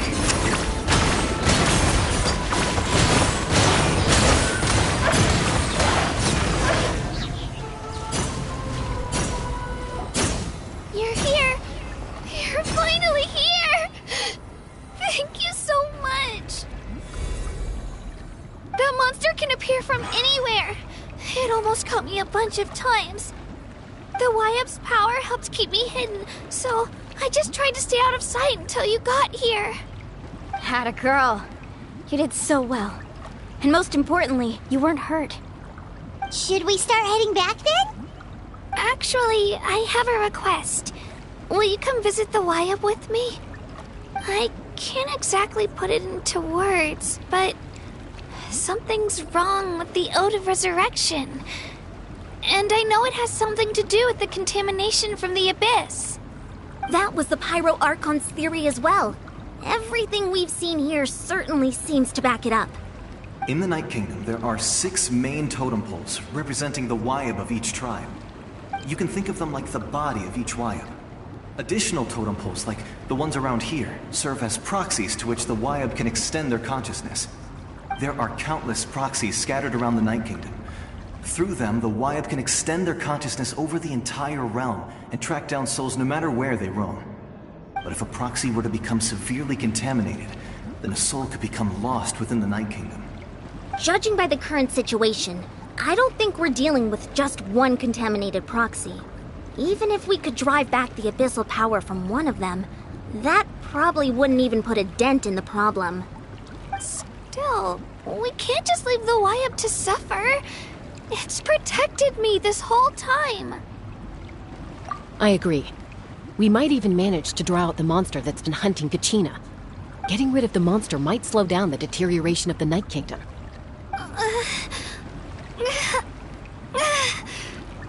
Kachina? What's wrong? Nothing. Just a headache. And that voice again, telling me to abandon the Wyap and leave this place. Maybe we really should leave. Kachina's already been here for too long. No, I'm fine. I don't plan on listening to that nonsense. I can hold on. Just up ahead. I'll lead the way. Besides, I can still fight, so please, help me out a little longer. Listen to me, Kachina. We'll come with you, but that's because we want to help the Wyap, not because we have something to prove. You don't have anything to prove either. It's okay if you reach your limit. We'll be there for you. All right. The sooner we get this done, the better. We've already come all this way. so we might as well try to get to the bottom of this. Let's go. This way. I'll stay here and try to stall the Abyss monster. All by yourself? That's too dangerous! It's all right. I may not be as strong as that monster, but I'm definitely more familiar with the area. Besides, I don't have much time left. If you're anything like my friend, I'm sure you're not particularly fond of goodbyes. So go. Achieve your goal, and return to the world where you belong. Thank you for everything. You're a true hero. Thank you. No one fights alone.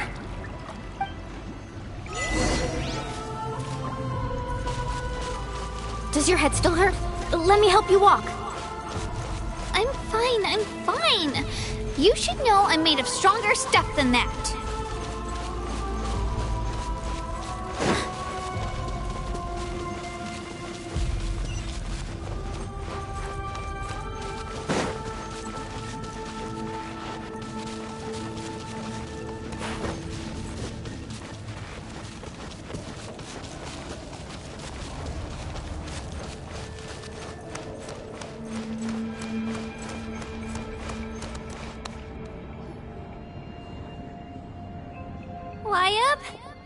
Wyab! I'm back! My friends and I are here to heal you. Wyab, can you hear me? Wyab! So we were right. The contamination is already too severe. It's preventing the Wyab from answering our calls. Alright, get ready everyone. Time to purge the abyssal energy from this place. Careful. We've got company. Already? You really think that puny soul could slow me down? Courage in the face of futility is pure folly. He tried to get in my way, so I disposed of him. You killed Malco? He would have dispersed with or without me. Rather than worrying about him, I would urge you to focus on yourself. You may have defeated others of my kind in the past, but underestimate me now, and it will be to your peril. No, the power of the Abyss is intoxicating. The destruction it seeks captivates like a masterful work of art. I strive only for the opportunity to see it up close.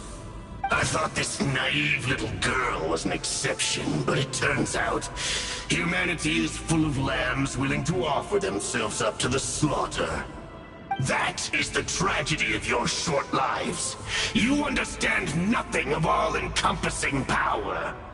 Ancient names, pride, friendship, all empty ideas invented to give you a false sense of self-worth. They possess no power at all. The Pyro Archon created those grandiose ideals out of pure selfishness.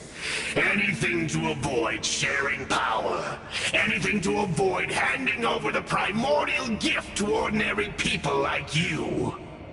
Don't believe me?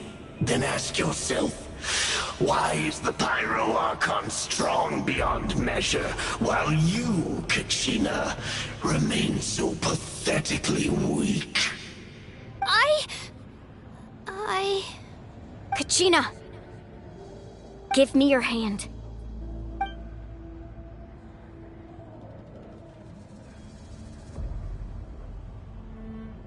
Feel that? I'm right here next to you.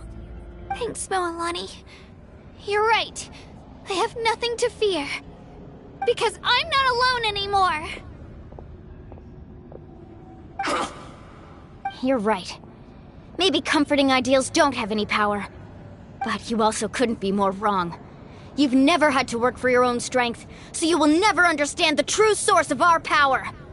What? The courage we have to stand before you and not back down? It comes from our friendship.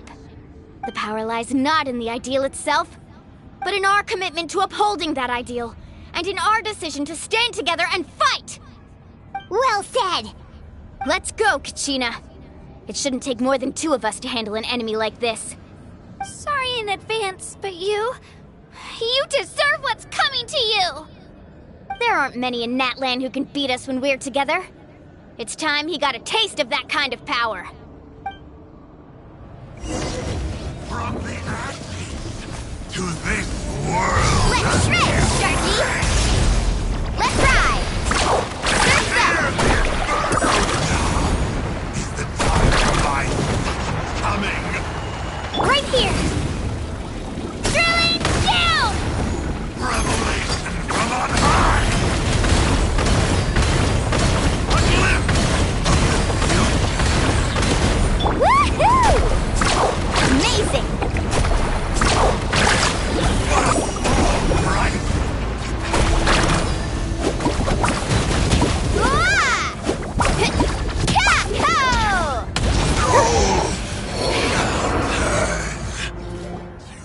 We won! We actually won! That's what he gets for underestimating you two. Fantastic work, Kachina! Absolutely fantastic! This makes me so unbelievably happy. I'm happy too, Mualani. Together we really are unstoppable. Huh? What's happening?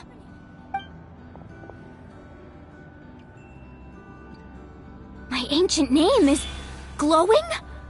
But I thought I didn't bring it with me. It's probably a projection from the real world. But that doesn't explain why it's glowing all of a sudden.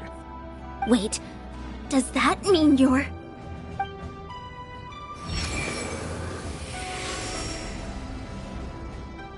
That was a bold move, diving headfirst into the fire to save your friend, especially in a place so overrun with abyssal corruption. Still, seeing you pull it off was really something. Everything you said was exactly right. As isolated individuals, we stand no chance against the power of the Abyss. It took years' worth of scars and lots of unnecessary suffering for me to understand that for myself. The Pyro Archon's plan will unite us as one. Everyone has a part to play. Only then will we have the power to defeat the strongest of foes.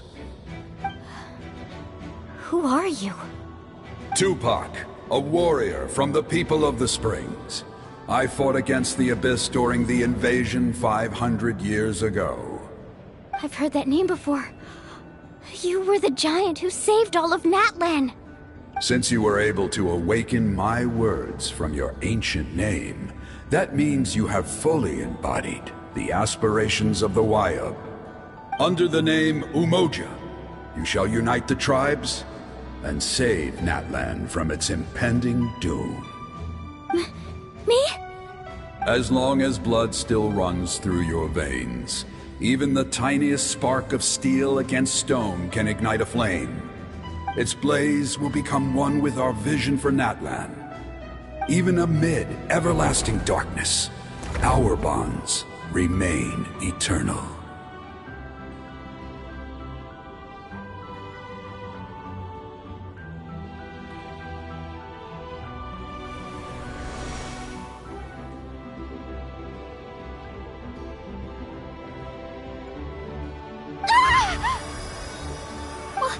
What's wrong, Mualani? So many memories. My brain was just flooded with everything he once knew. So that's what happened. What do you mean? Did you just figure something out? 500 years ago, they foresaw the very crisis we're facing now. Efforts to save Natlan started all the way back then. We can go over the details once we get back. We shouldn't linger here longer than we have to. I know bits and pieces, but I had no idea Mualani was also part of the plan. This sounds like something that's going to need a lot of explaining. Let's focus on saving the Wayab first.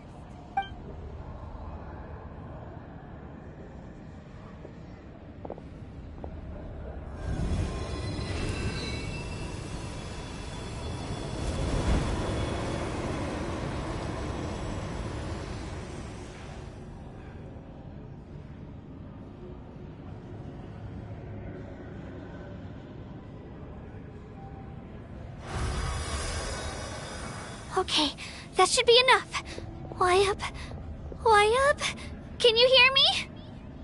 I hear your voice, Kachina, my dear child. Great.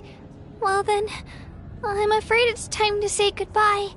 I just wanted to make sure you were okay before we leave, but we can't afford to stay here any longer. I was going to ask why you bestowed an ancient name upon someone like me, but it's okay. I'll keep searching within myself for the answer. I'll never stop trying to improve my strength. One day, I'll live up to the hero you saw in me. You are already an outstanding child in my eyes, Kachina. No matter what happens. Huh? You are all my most beloved children. It has always been my honor to protect and nurture you. Your ancient name is just that. A name. Much like your parents chose to name you Kachina, I also gave you a name, but it need not define you. Focus on who you want to be. You are already worthy of your name. Now, you need only devote yourself to becoming a better you. The story of your ancient name is for you to continue. Just like your parents, my love for you will never change. No matter what the future holds. Thank you, Wyatt. It gladdens me to see the Pyro Archon's plan move another step towards completion. But it is time for you to leave this place. The situation here is getting worse. Go now, my children. Save Natlan on behalf of all you hold dear.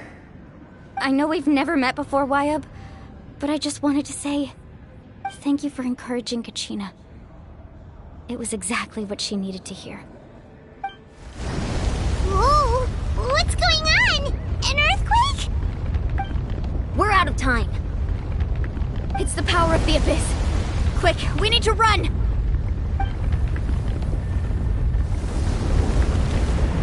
It's a Sealy! The Sealy opened the way for us!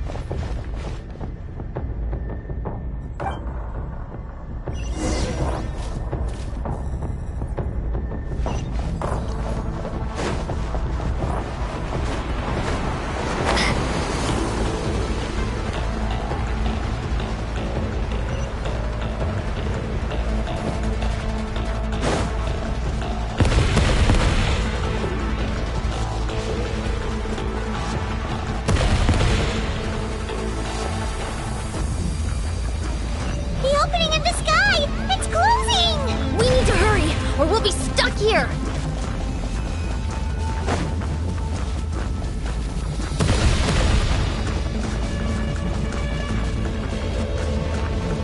Watch out for the falling rocks! Quick, through the middle!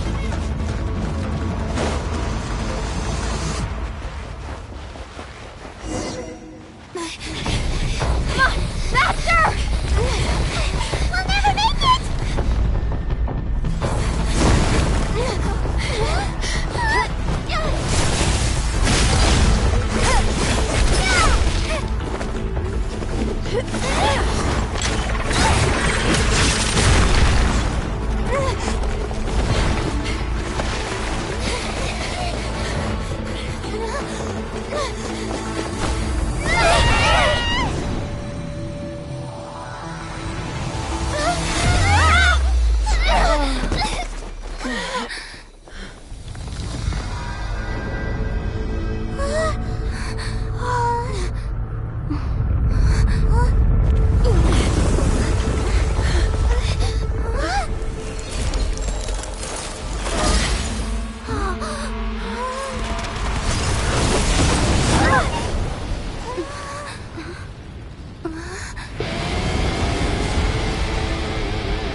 You've done well. Now come home.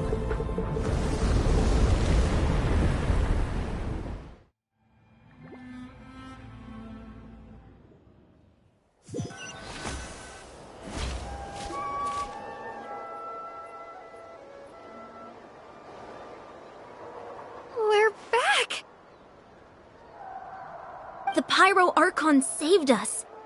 But she's not here. Yeah, didn't she say she used it all up? She's still in the speaker's chamber. What we saw in the Night Kingdom was just her consciousness. So you're saying her consciousness did all that? Every great display of power comes at a price.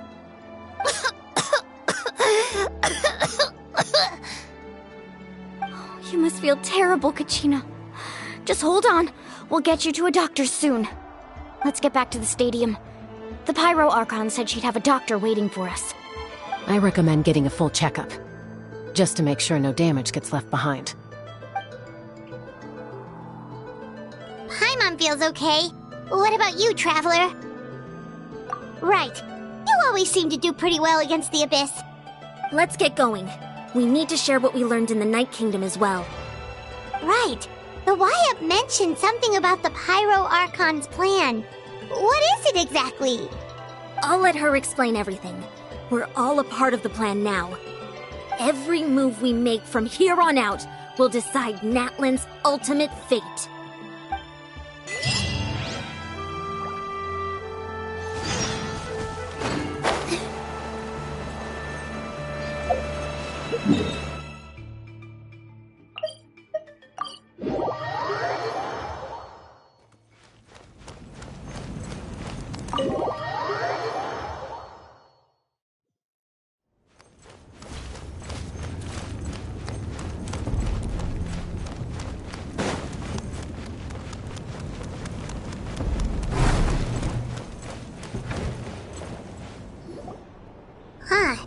There's a lot less stuff here than before. It's good to see you all here in one piece. I know you must have a lot of questions, but let Koichi check you over first. It's best not to let any lingering effects of the Abyss go untreated. Thank goodness you made it back. I came here as soon as the Pyro Archon told me about your plan. Take a seat, everybody. I'll examine you one by one.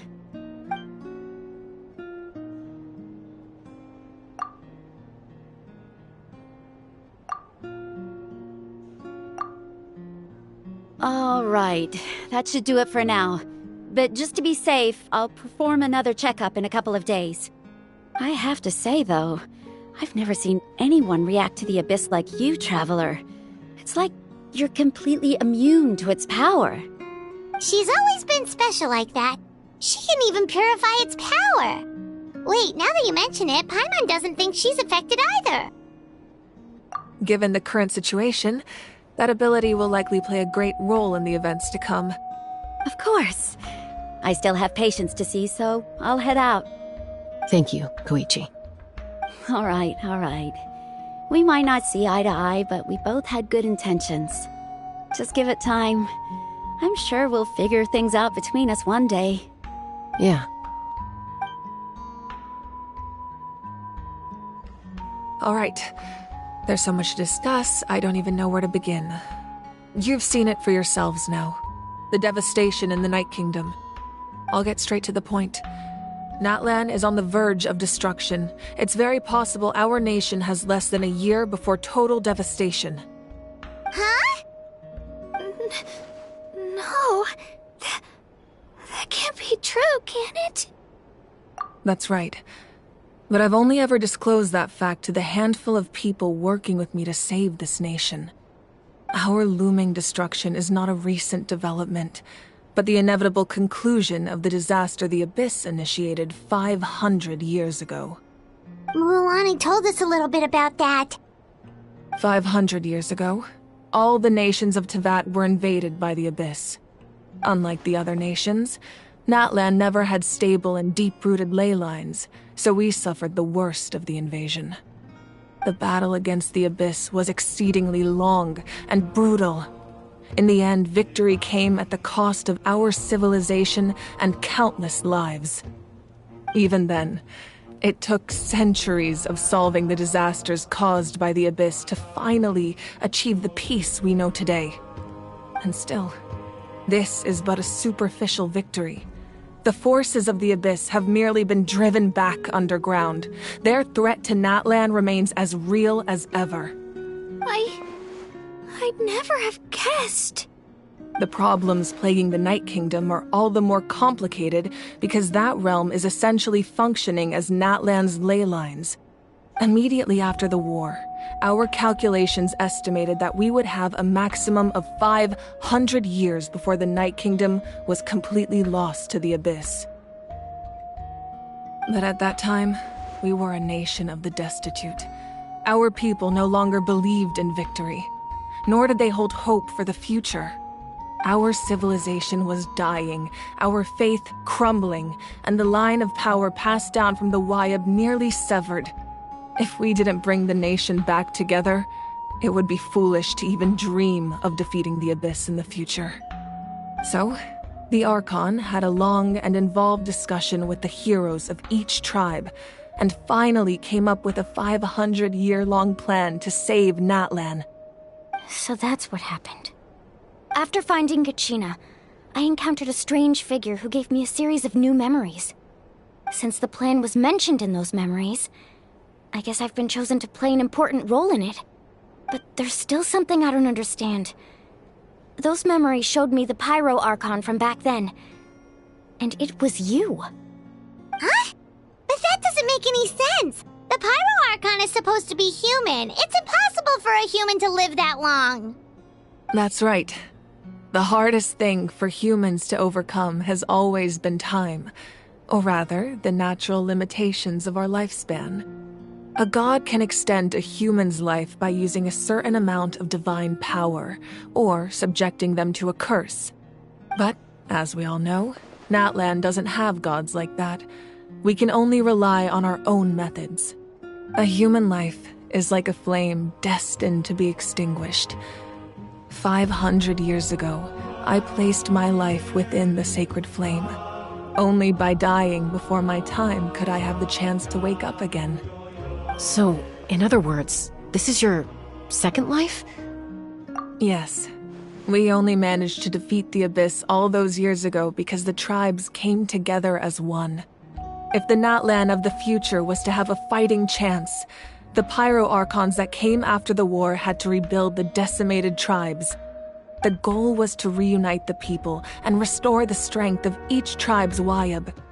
Once a tribe was back to its full strength, the tribe's Wayab would select a hero, indicating the tribe was once again ready for war. The Chosen would then stand by my side in defense of our nation, just like great heroes of old 500 years ago. So that means I'm one of the Chosen? That's right.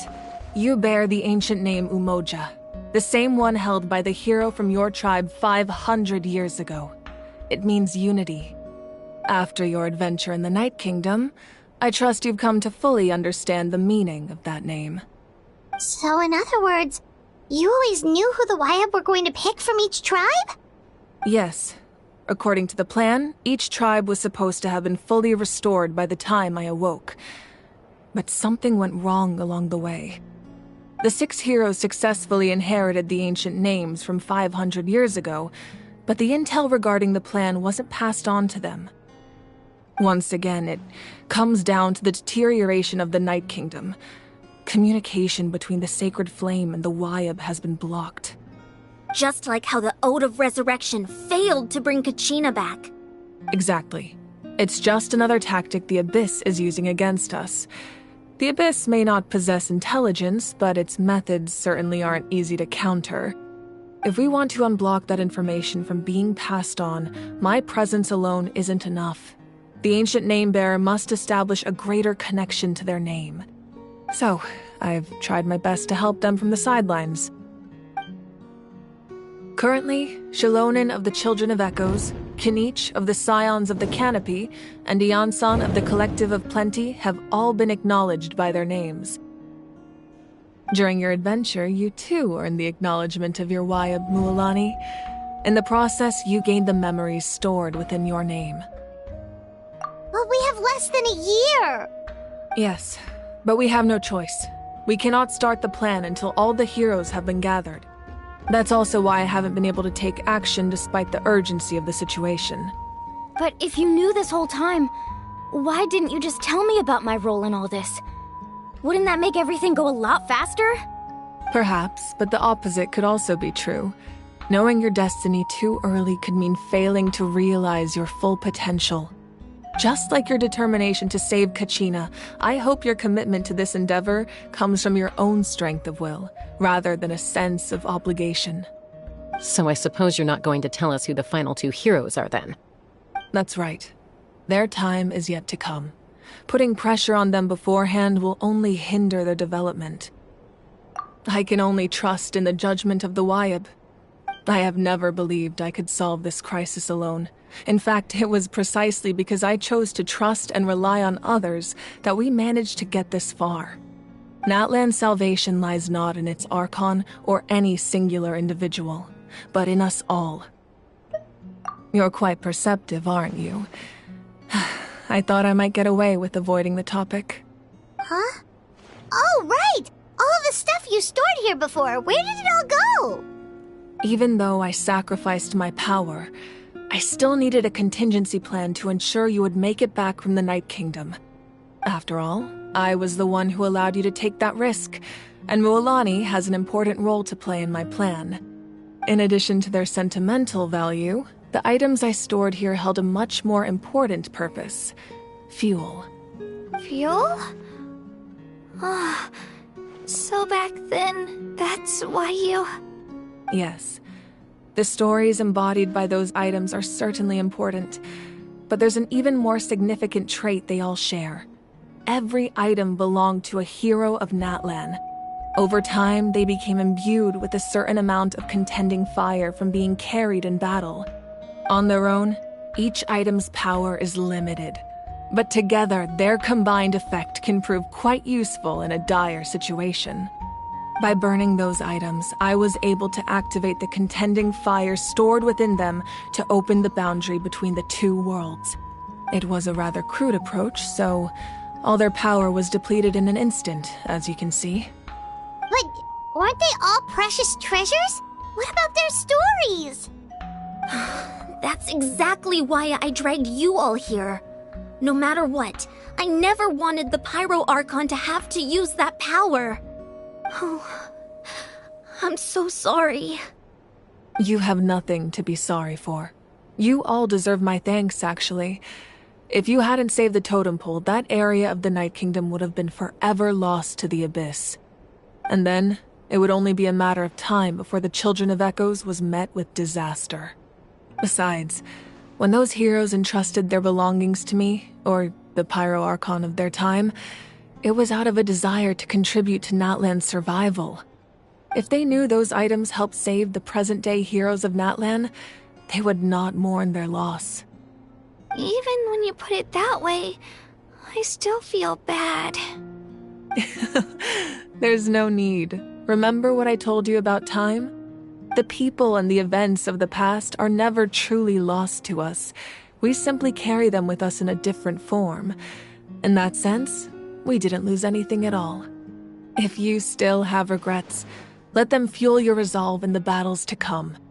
Your deeds will become new legends and nurture new forms of power just like the items once stored here. Well, we'd still like to return the favor. Well, if that's the case, just treat me to a drink sometime. Now that Kachina has returned, we can finally hold the victory feast and celebrate your team's triumph in the Night Warden Wars. And we could all use the rest, that's for sure. Plus, you'll be able to silence everyone who doubted you once and for all, Kachina. Still, now that I know the danger we're facing, having a victory feast doesn't feel right. Try not to let it get to you. It's important to stay calm. Worrying about it will only affect your judgment. All right, you should head out. I'll join you in a bit.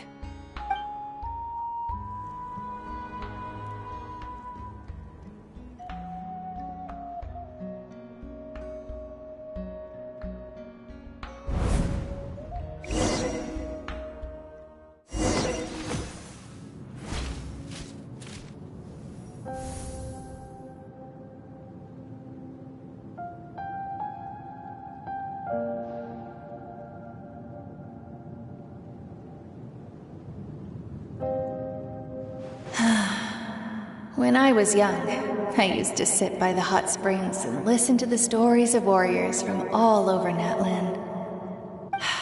They attract people from all walks of life. Friends come easy here, no matter what tribe you're from. The people of the springs have never claimed the hot springs as their own private property. They are there to bring all hot spring buddies together. It's been really nice seeing the children of my tribe get older.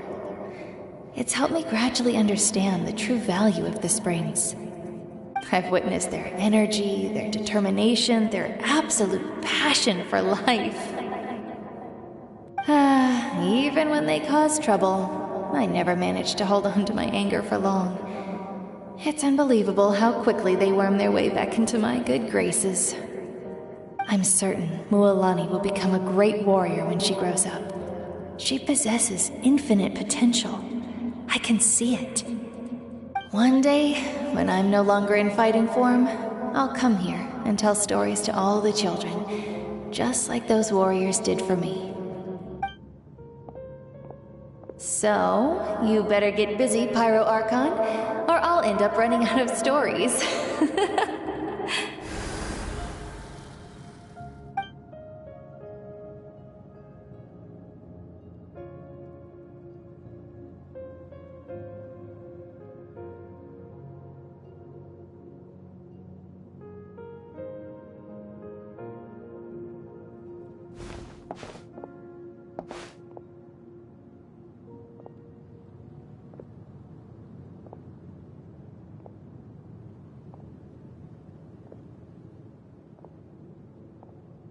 Our nation is engulfed in darkness. Our tribes stand divided, and yet you promise victory in the distant future. The Abyss is a cunning enemy, one that I've faced in battle many times. Were that not the case, I would never understand exercising this degree of caution. My rage will never know absolution, and my power will no longer aid you in victory. But you came to me because you knew you could convince me with just a single sentence. I understand your choice. The heroes of today will forge the path ahead with blood and fire. Just remember to earn us the victory we are owed. Otherwise, rest assured, I'll find a way to collect the debt. For Natlan.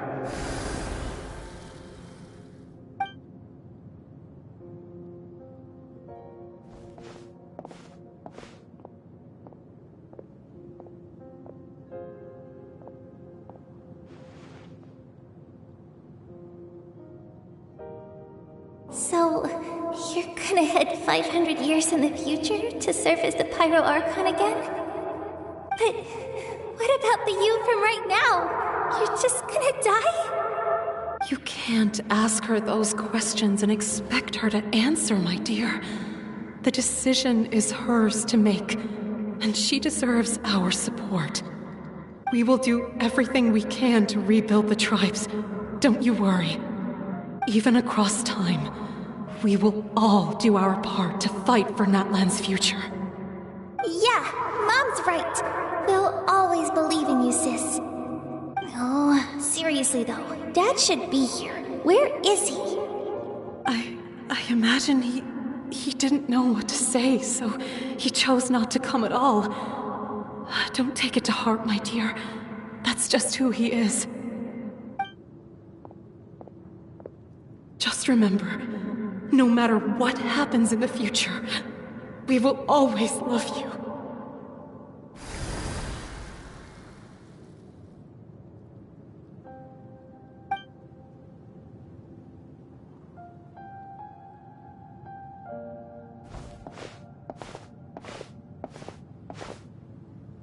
I'll come find you one day. I know I can't live that long, but I'll think of something. There has to be a way for us to meet again one day. If there's an answer out there somewhere, I'm gonna find it. So, don't forget about me.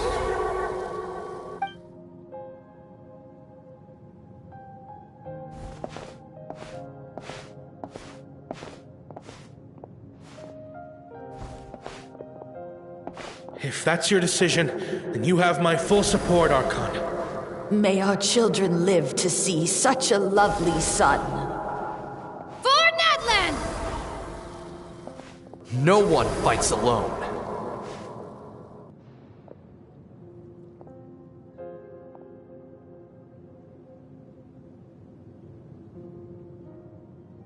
The rules are my legacy. They shall grant us the strength to overcome the next tragedy. War forged the 6 tribes, taught us how to fight, instilled in us what it means to love. Who will be the one to bring this to an end?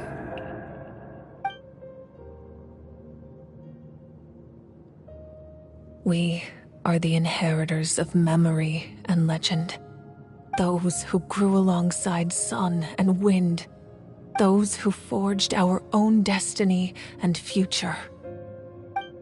That is Natlan's fire. The lifeblood of our nation.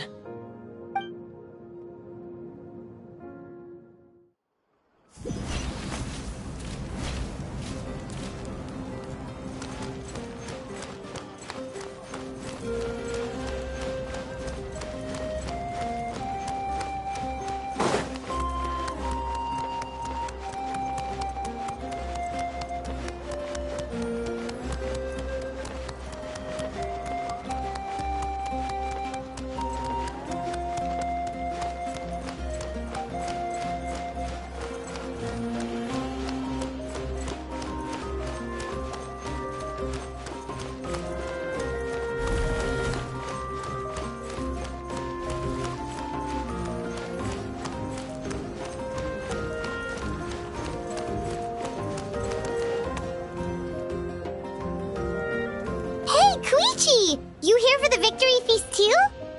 Oh, no. I knew Chaska would be here, so I just came to deliver some medicine. I was about to leave, actually. It's not that I don't want to celebrate Kachina and the others. I'm so glad she made it back. It's just... well, I'll make things awkward if I'm around my sister right now. Ah, well, you two had a fight, so Paimon can understand. She didn't cause any trouble during your trip, right? Yeah, she was super helpful. She gave us a lot of useful information about the Abyss. That's good. That's all I needed to know. Is there a reason you asked? You were pretty outspoken when we first met, but now it's like you're holding something back. Maybe it seemed unreasonable, picking that fight with her before you left, but I did it for a reason. Her impulse to fight is extremely strong. Her mental strength helps her rein it in, but she still loses control sometimes. I had no idea what you might face in the Night Kingdom, so I didn't want to take any chances. So what you're saying is... Okay, so maybe it sounds a little stupid, but it works pretty well. It helps her keep her cool for a little while, at least. Anyway, I'm just glad you were able to make it back safe and sound. That's all I wanted. But do you really have to go that far? Can't you just talk it out? No way. Chaska never opens up about her own pain, especially to her family. She can't learn about this, or it'll be even harder to help her. I appreciate the understanding, and don't worry. I'll find a way to help her ease this burden. Anyway, I need to get going. Enjoy the celebration. Oh, and if you ever need a doctor, you know who to find. Huh. Who would have thought there was a deeper reason behind their arguing? In the end, it's all the Abyss's fault. Paimon's had enough of them.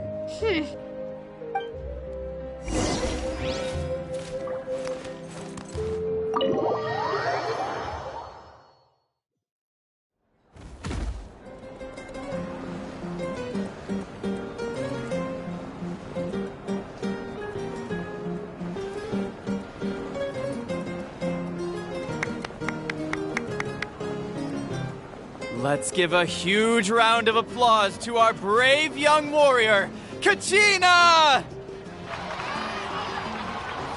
Woohoo! Well done, Kachina. Thank you, everyone.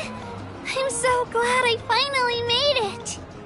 I always knew you could do it. With so much potential at your age, you have a great future ahead of you. You're one to talk.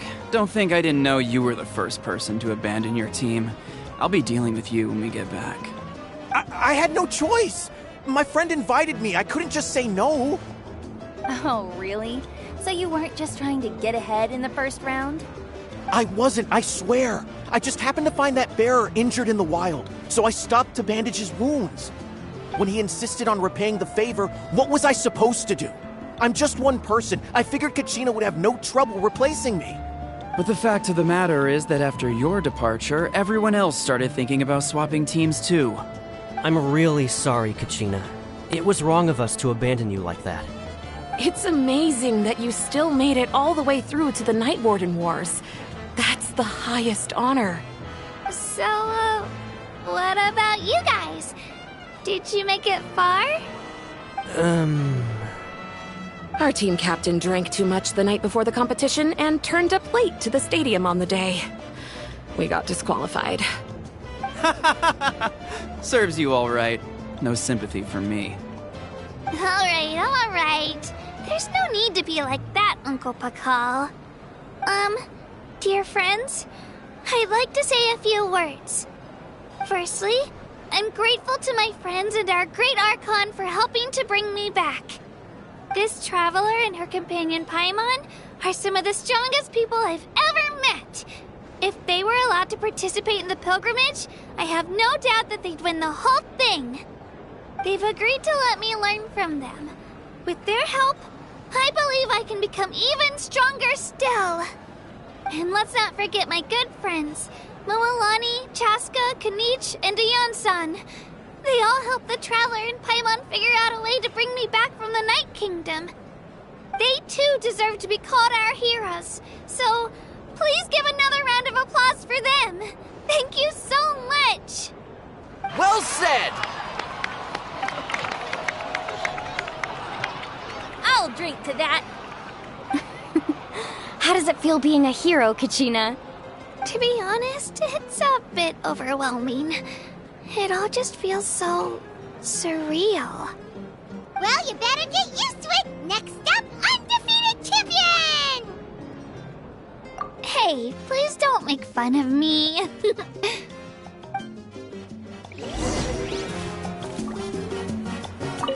My apologies.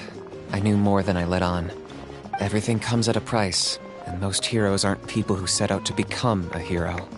If you cling too tightly to your goal, you end up losing things that are far more precious. But in any case, we're now on the same page. I wonder how long before the two final heroes appear. From the Flower Feather Clan and the Masters of the Night Wind.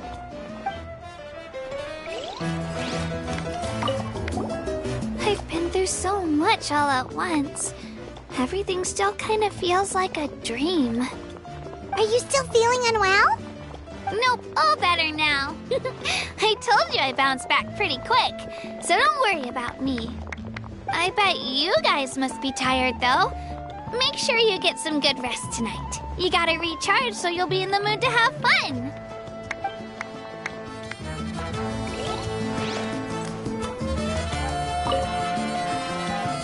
At previous victory feasts, you'd always find me in the crowd singing and dancing. But after what I found out today, it's too much. I'm still trying to process it. It does feel weird seeing you so out of sorts. Is this another pearl of wisdom based on your adventuring experience? Well, Paimon agrees with the Traveler. Everyone's come together to celebrate Kachina's achievements. That's gotta be a first. You're right. Kachina looks really happy. And now I'm being the moody one. Enough doom and gloom. Time to shake it off.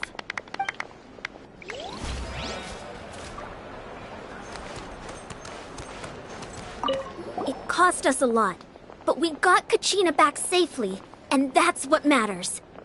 There'll be even tougher challenges coming our way in the days ahead, though. We'll have to train harder, make sure we're in peak condition. That includes you, Paimon. I can do a special one-off session to show you the ropes. Interested? No thanks.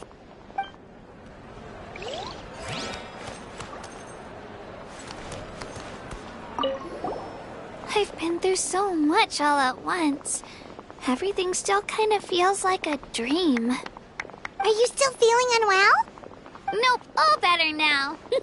I told you I bounced back pretty quick, so don't worry about me. I bet you guys must be tired, though. Make sure you get some good rest tonight. You gotta recharge so you'll be in the mood to have fun.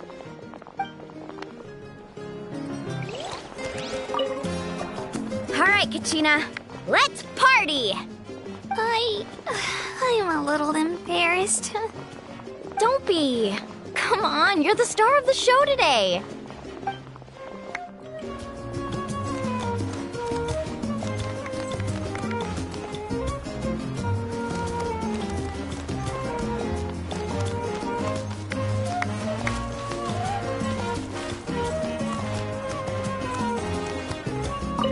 It's rare to meet travelers as strong and brave as yourselves.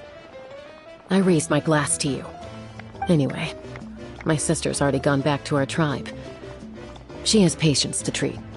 Oh, we actually ran into her on the way here and, well, Paimon just thinks she really cares about you. Yeah, I'm planning on visiting home myself in a few days. To tell her and the rest of the family that they need to be extra careful. I just hope they take it seriously.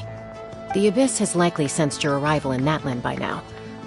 So exercise caution on your adventures as well.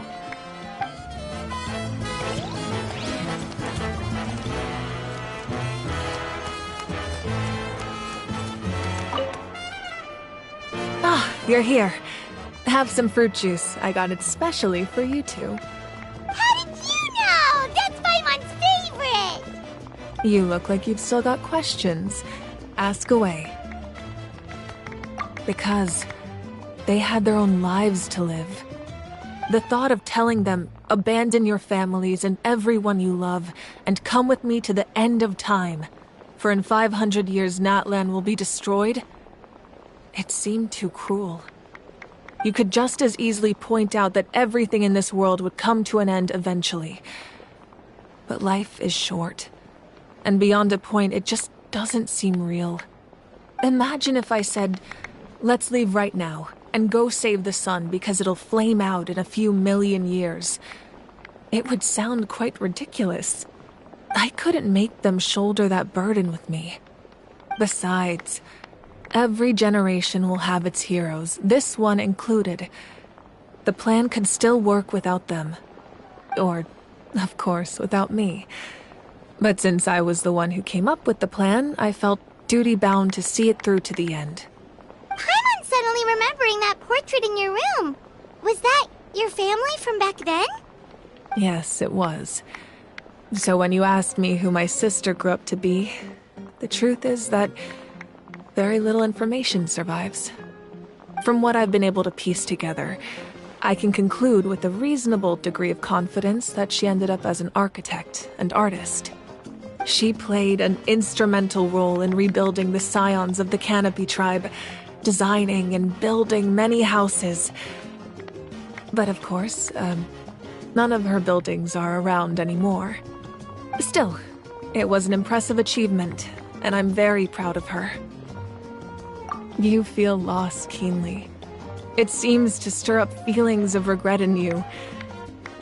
But this is something I have long since come to terms with. This is a war, and there can be no war without loss. I am already far more fortunate than those who lost their lives to the Abyss.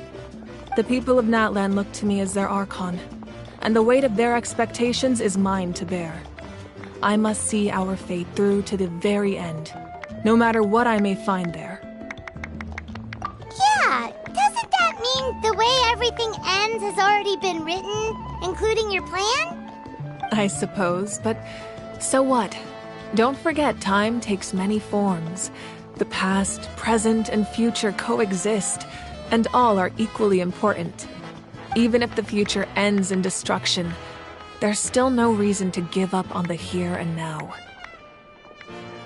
And it's precisely because we humans cannot know our fate that we will never give up on our struggle.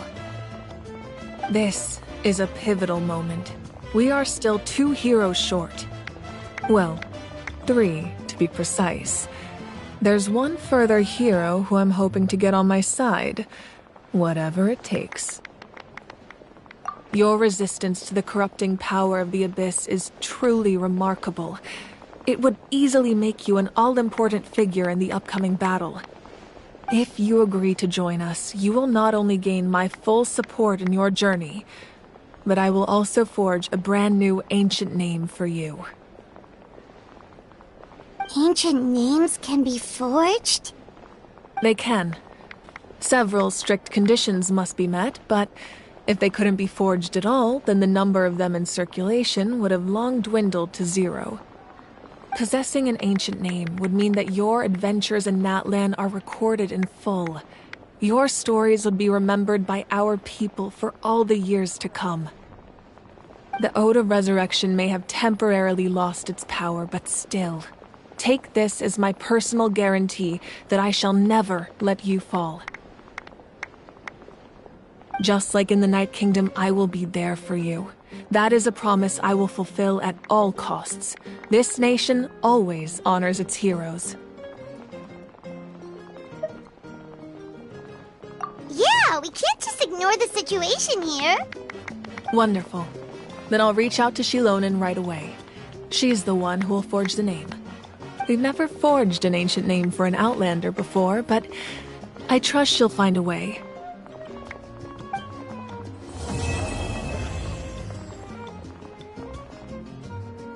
My lord, we've received word that the Pyro Archon has lost much of her power. Although your injury complicates things, this is most certainly the opportune time to seize the Gnosis. Victory and defeat are rules, not outcomes. I have never taken advantage of an opponent in a time of weakness, and I don't intend to start now. As for you, I must confess, I did not expect that little trick of yours to save the day. No matter how dense the fog, as long as the sun remains, we cannot turn day into night. She could have dispelled it. She simply chose not to. You don't have much time, and you're injured on top of that. What do you plan to do next? I'm beginning to see just how useful you may turn out to be. You heard something from here, didn't you?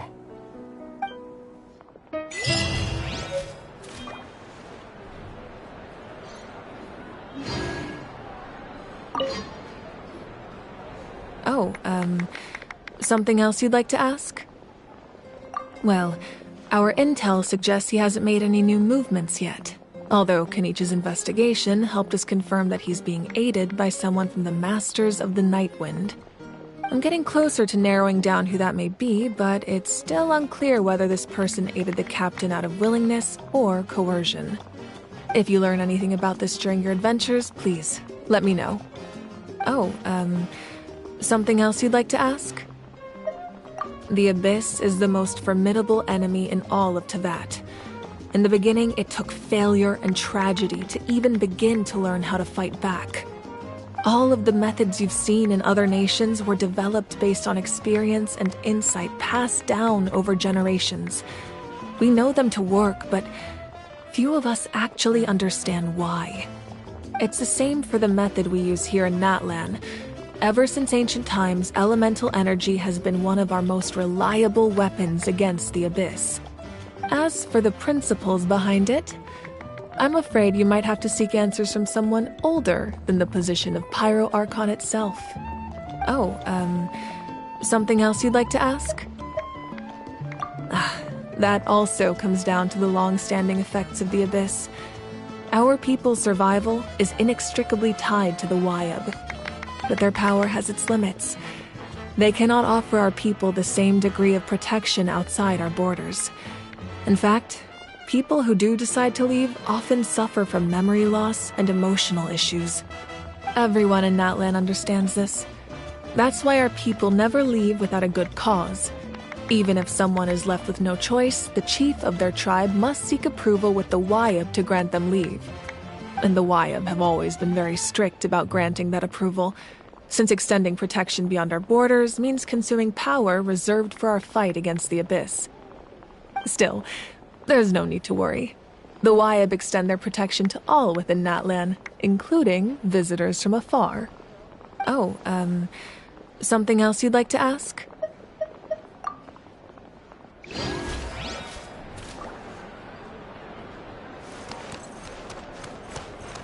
It's rare to meet travelers as strong and brave as yourselves.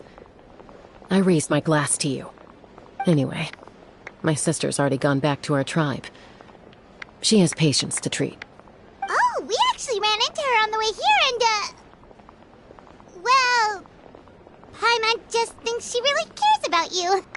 Yeah, I'm planning on visiting home myself in a few days. To tell her and the rest of the family that they need to be extra careful. I just hope they take it seriously. The Abyss has likely sensed your arrival in Natlan by now. So exercise caution on your adventures as well.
My apologies. I knew more than I let on. Everything comes at a price, and most heroes aren't people who set out to become a hero. If you cling too tightly to your goal, you end up losing things that are far more precious. But in any case, we're now on the same page. I wonder how long before the two final heroes appear. From the Flower Feather Clan and the Masters of the Night Wind.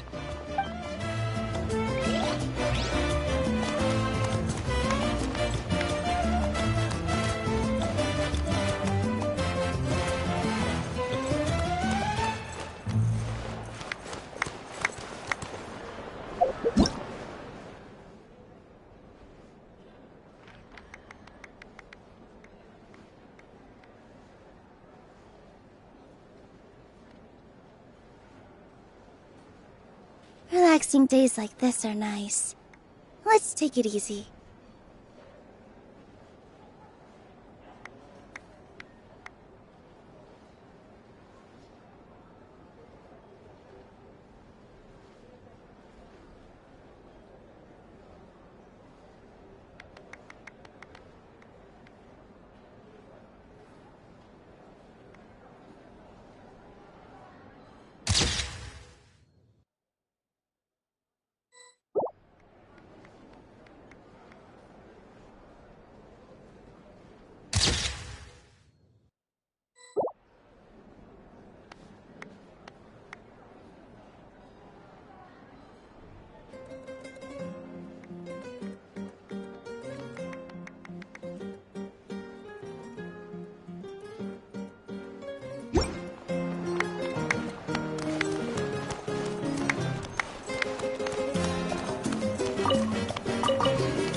First, get into position like this.